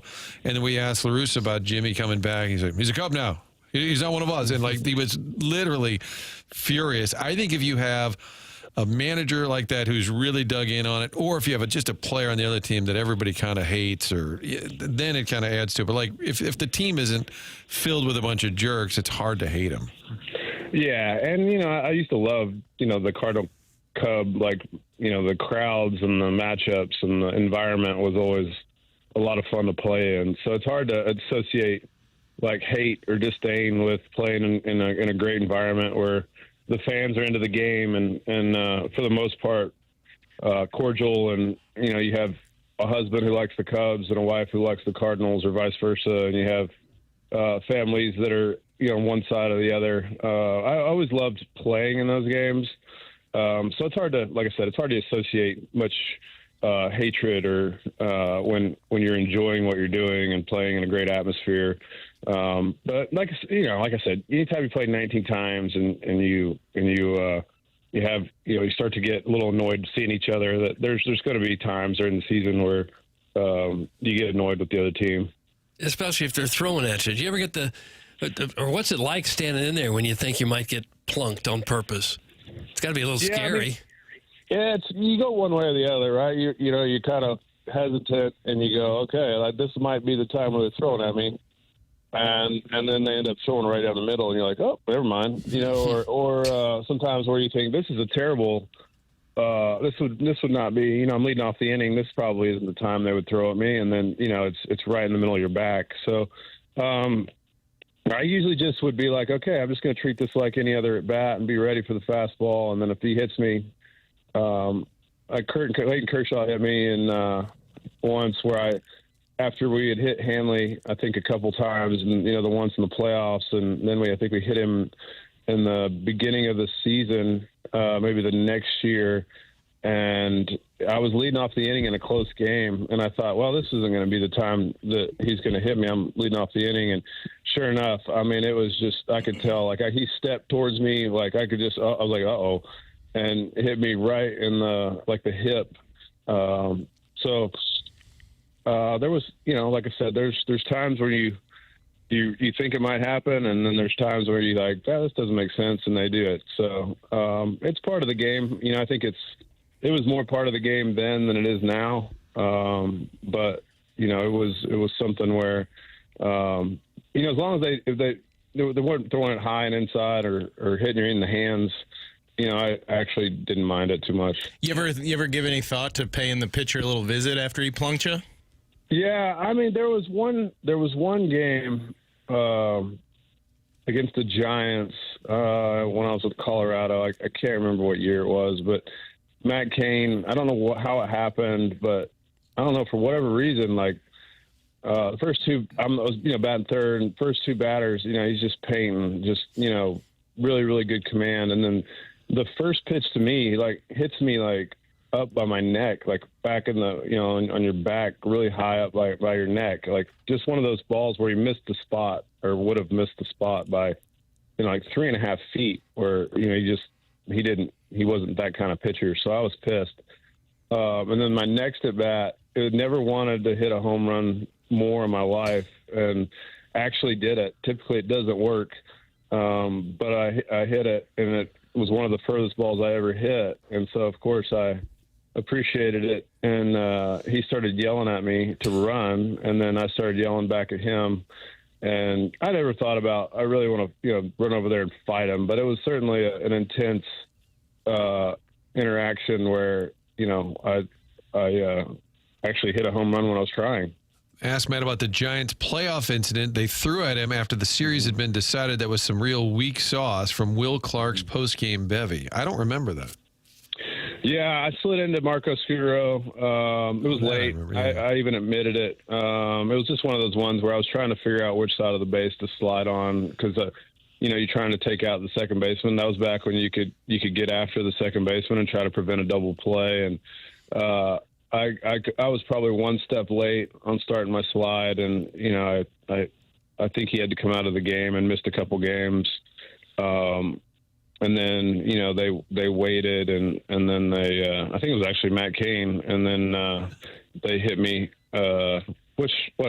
whatever. I apologize to the guy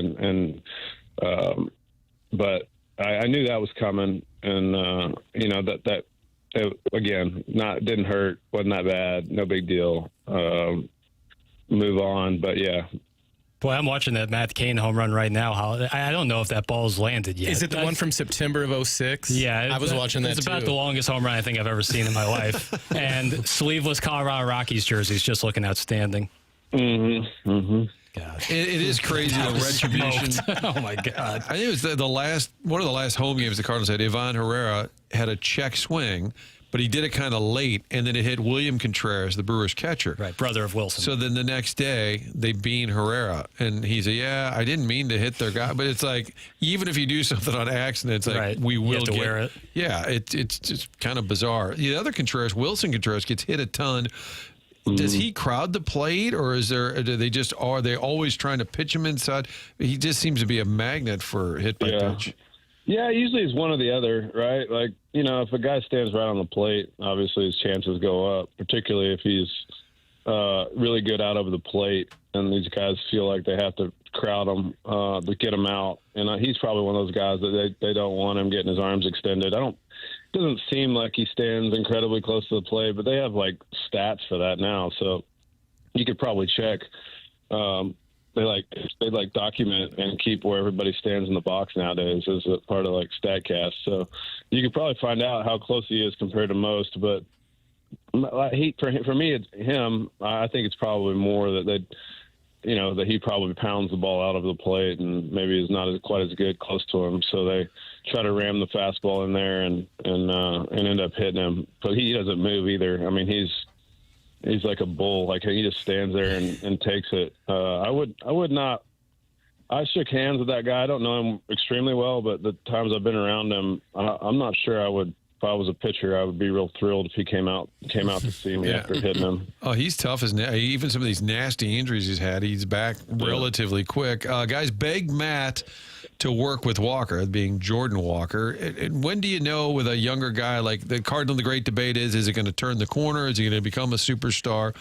How long does it take? There's a comp out there about Aaron Judge, not that he's going to be Aaron Judge, but in terms of how old he was when things because Aaron Judge is older than you think, that it takes a while. So what do you think is a reasonable timetable, and what's next for a younger guy like Walker? Yeah, I mean, I think, look, there's going to have to be, I think, an adjustment made, and that's what Aaron did. He went to a guy, I think, teacher man, I think he's in St. Louis area. Yeah, St. Charles guy. So he went and look, I don't think it's one size fits all, and that just because he's built like Aaron and are similar in size that it would be the perfect match. But that's what Aaron did. Aaron said, look, this isn't good enough. What I'm doing is not going to work, and I've got to make a change, or else I'm not gonna be able to keep playing. And I'm not saying that, but that's what Aaron did. He went and he put in the time, and he trusted him, and it paid off. And he's continued to use him and perfect the idea. And so I think it's going to take something like Jordan Walker making a noticeable change And like that usually is something that you can do in the off season. It's not something that's really easy to do during the season to make a very distinct mechanical adjustment. But I do think that's going to happen for him to fulfill his potential of his hand strength, the way how hard he can hit the ball, his ceiling.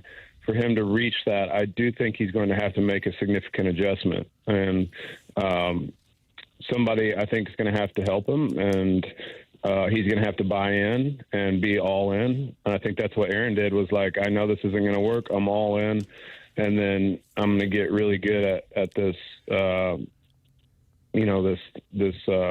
This idea that Teacher Man had, this method, and it's just solid. It's solid teaching. I'm not saying it's like a trick or anything, but he really bought in, and it's been, obviously it speaks for itself. I mean, he's going to be one of the great home run hitters of all time, and he's the most dangerous. He and Shohei are probably the two most dangerous hitters in the league. So I would like to see Jordan do something substantial to see if he can unlock some of that incredible power potential. Matt, off the top of your head, was there a guy throughout the course of your career that would have been considered like one of the top of the line starters that for whatever reason you just remember having a good deal of success off of? And on the other side, is there anybody that maybe wasn't one of those names, but for whatever reason you just couldn't figure out? Yeah, I mean,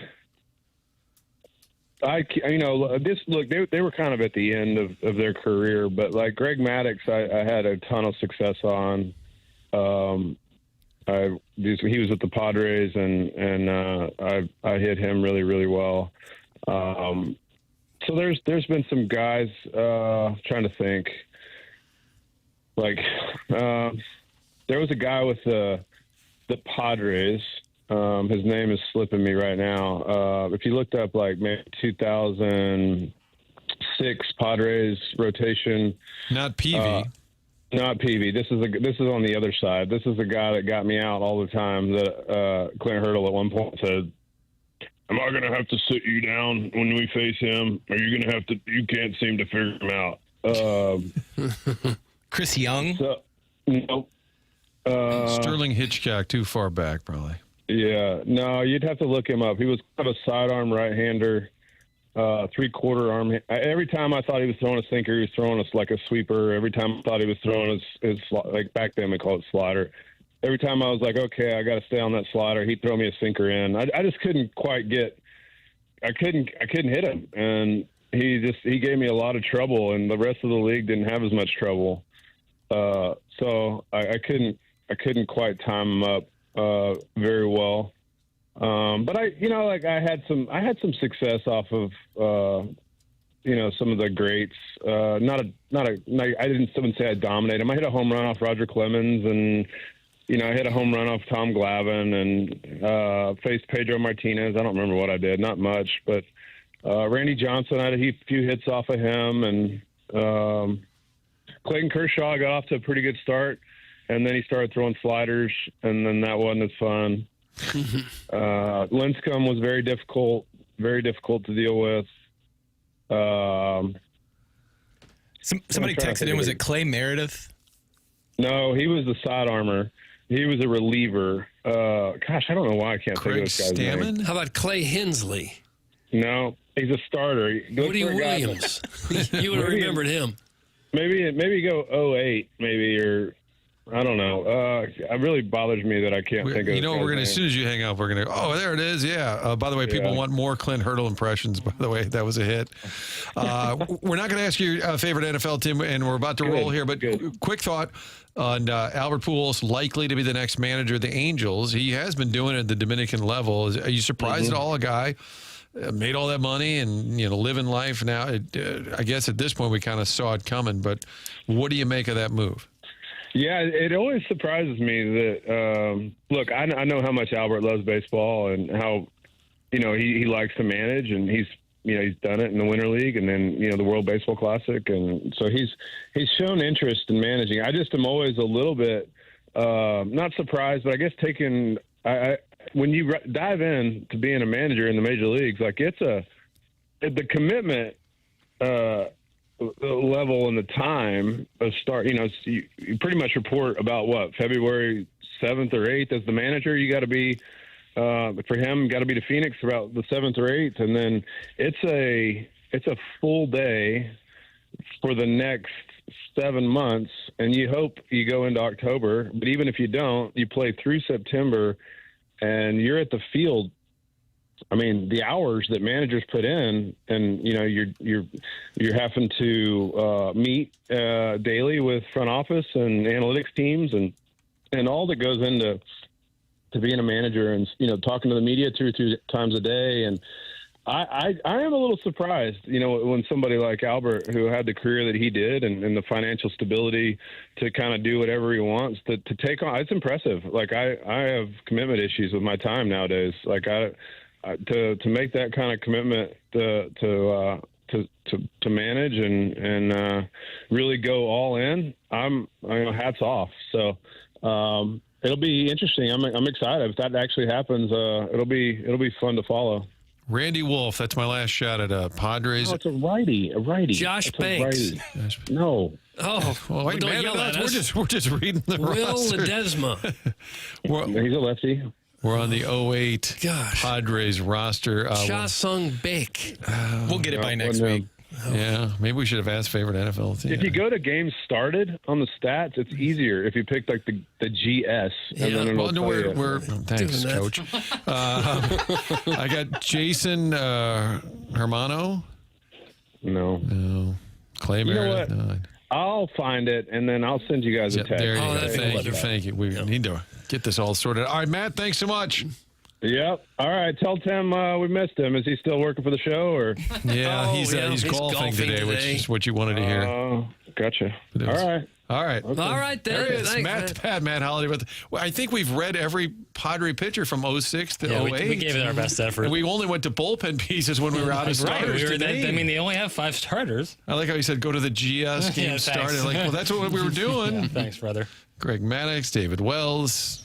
I don't. And he'd say, well, he was a lefty. I'm like, I don't remember. I don't know the years. I'm left, and we're behind on time, and I got to roll too. But it is TMA brought to you by Brian and Krugman.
Michael's Flooring is online at igotfloored.com. That's igotfloored.com. And Michael has been doing it in the St. Louis area now for more than 3 decades. You can go online right now at igotfloored.com and get 3 samples free from Proximity Mills. Michael's passion's flooring.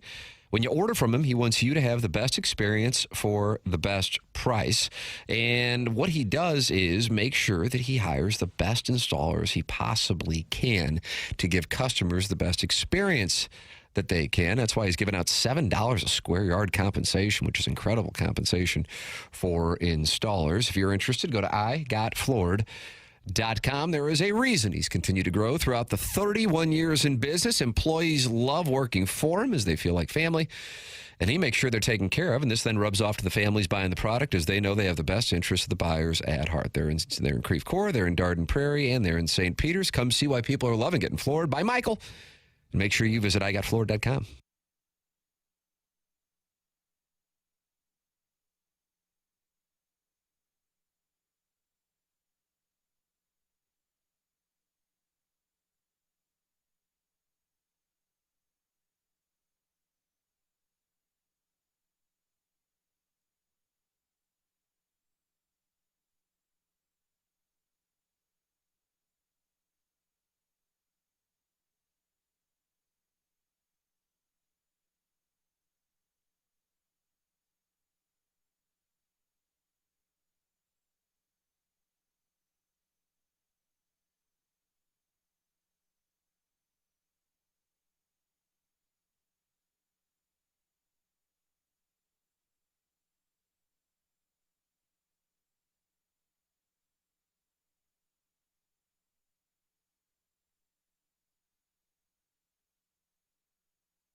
Welcome back. You are listening to The Morning After on 101 ESPN. It's presented to you by Brown and Crouppen. Tim is out today. Martin had to bolt at 10:30, but you got Doug, you got Kurt, and you got myself here on TMA. We're a little behind on time, so we're going to get to our email today here pretty shortly. But before that, Doug, can you tell me about our friends over at Callier and Thompson? They sponsor the phone lines here that you just heard Matt Holliday on. Well, sure, and they also do fantastic work on anything in your house that might need a little updating. Callier and Thompson is a company you can trust, not just for kitchens and bathrooms, but really for any kind of interior remodeling job. Maybe you need a new man cave or an office or a bar. You got it. Callier and Thompson can do it all. They even do wine rooms, fireplace walls. Callier and Thompson is your go-to source for every design consideration. They carry the best cabinets, high-end appliances, and countertops in the business. And better yet, it's all under one roof. You don't have to drive around to 5 or 10 different businesses for one job. At Callier and Thompson, they do it all. They also have a fantastic painting department. You get tired of painting, thinking you can do it yourself. If you have a professional do it, like the people at Callier and Thompson, you'll be amazed at how great it can look. Their showroom is on Manchester Road in Baldwin. That's next to Uncle Bill's Pancake House. Let Callier and Thompson bring your dream remodel to reality and come home to quality. Online at CallierandThompson.com. That's Callier and Thompson, and per Matt Holliday, it was Brian Lawrence. That was the picture. Brian Lawrence. I don't know who it was, but shout out somebody. They texted that in, and they were sure it was him. Yeah, someone sent that into the Air Comfort Service text line. Thank you for that. Thank you to Matt Holliday for giving us that information. Martin texted it to me about 2 seconds after he left, so we almost had it there. All right, we're going to take a commercial break, come back with more of The Morning After here on 101 ESPN, presented to you by Brown and Crouppen.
And we're back. You're listening to The Morning After here on 101 ESPN, presented to you by Brown and Crouppen.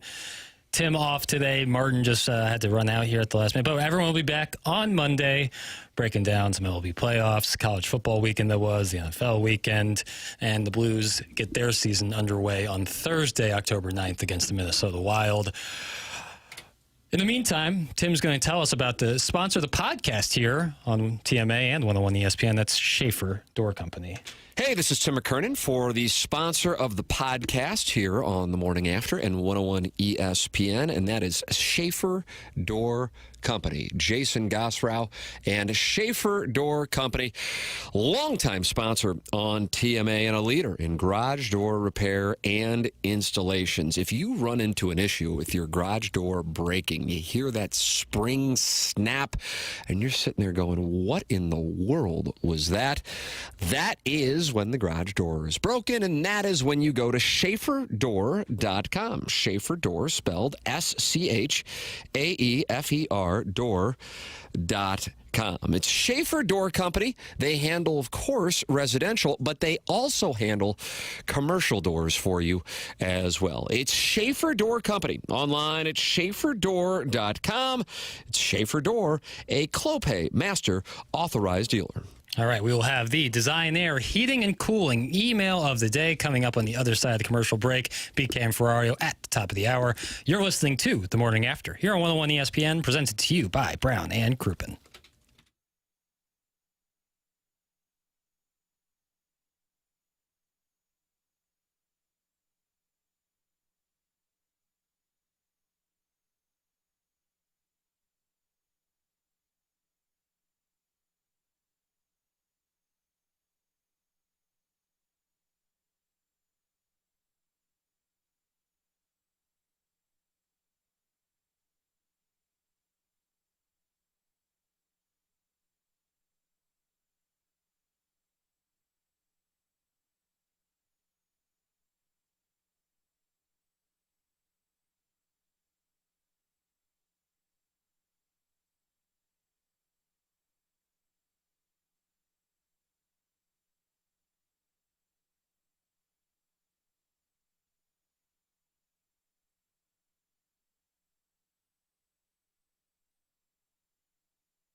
This is Jackson with a Sports Center update, and that's brought to you by Saliga Heating and Cooling. BYU, West Virginia, right here on 101 ESPN this evening in Provo. Pregame at 9 p.m., kickoff at 9:30. That was another Sports Center update brought to you by Saliga Heating and Cooling, a Daikin heating and air conditioning dealer.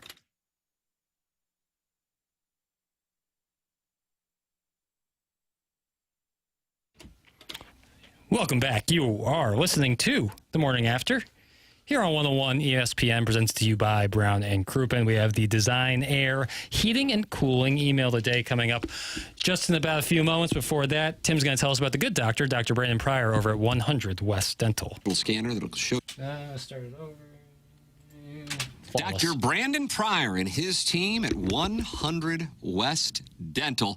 Loyal TMA sponsors, and online at 100westdental.com. You can find their offices on Manchester in Baldwin, and they built brand new offices with the most modern of technology with the patient experience at the front of mind. Listen, plenty of people say, I really just don't want to go to the dentist. But the reality is dental health can impact the rest of your body's health. So it's an important thing to get done.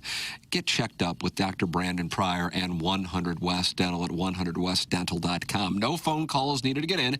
Just check the calendar online for availability and book right then and there. No dental insurance, no problem. The membership plan aids in the cost of dental work for those who do not have dental insurance. They have a huge offer going on that if you mention my name, you're going to get $1,000 off Invisalign. If you're on the fence about Invisalign, they have a digital scanner that'll show you a simulation of what it'll look like before you even go through with it. It's 100 West Dental, online at 100westdental.com. All right, it is time for the Design Air Heating and Cooling email today. Well, okay. I refuse to email in whilst Tim is not here, and I'm going to tell you why. Because you clowns have been on double secret probation since the beginning of today's show. But this email is about the time Uncle Skip's drinking buddy Tony's cousin Alfred was in town.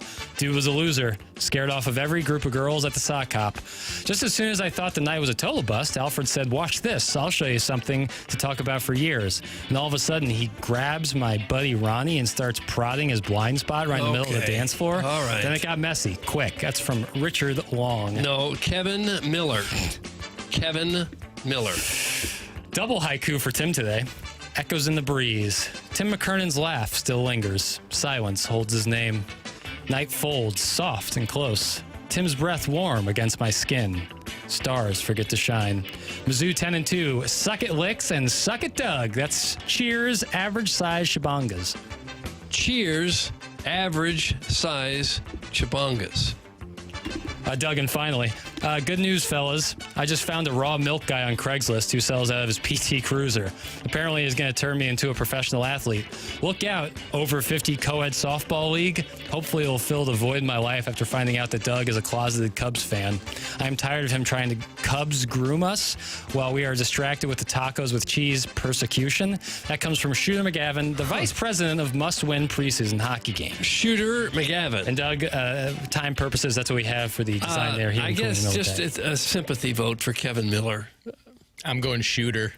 I echo the chairman's sentiment and vote Shooter McGavin. Lucas. That's going to do it for us this week here on TMA. Full strength on Monday. Everyone will be back on Monday.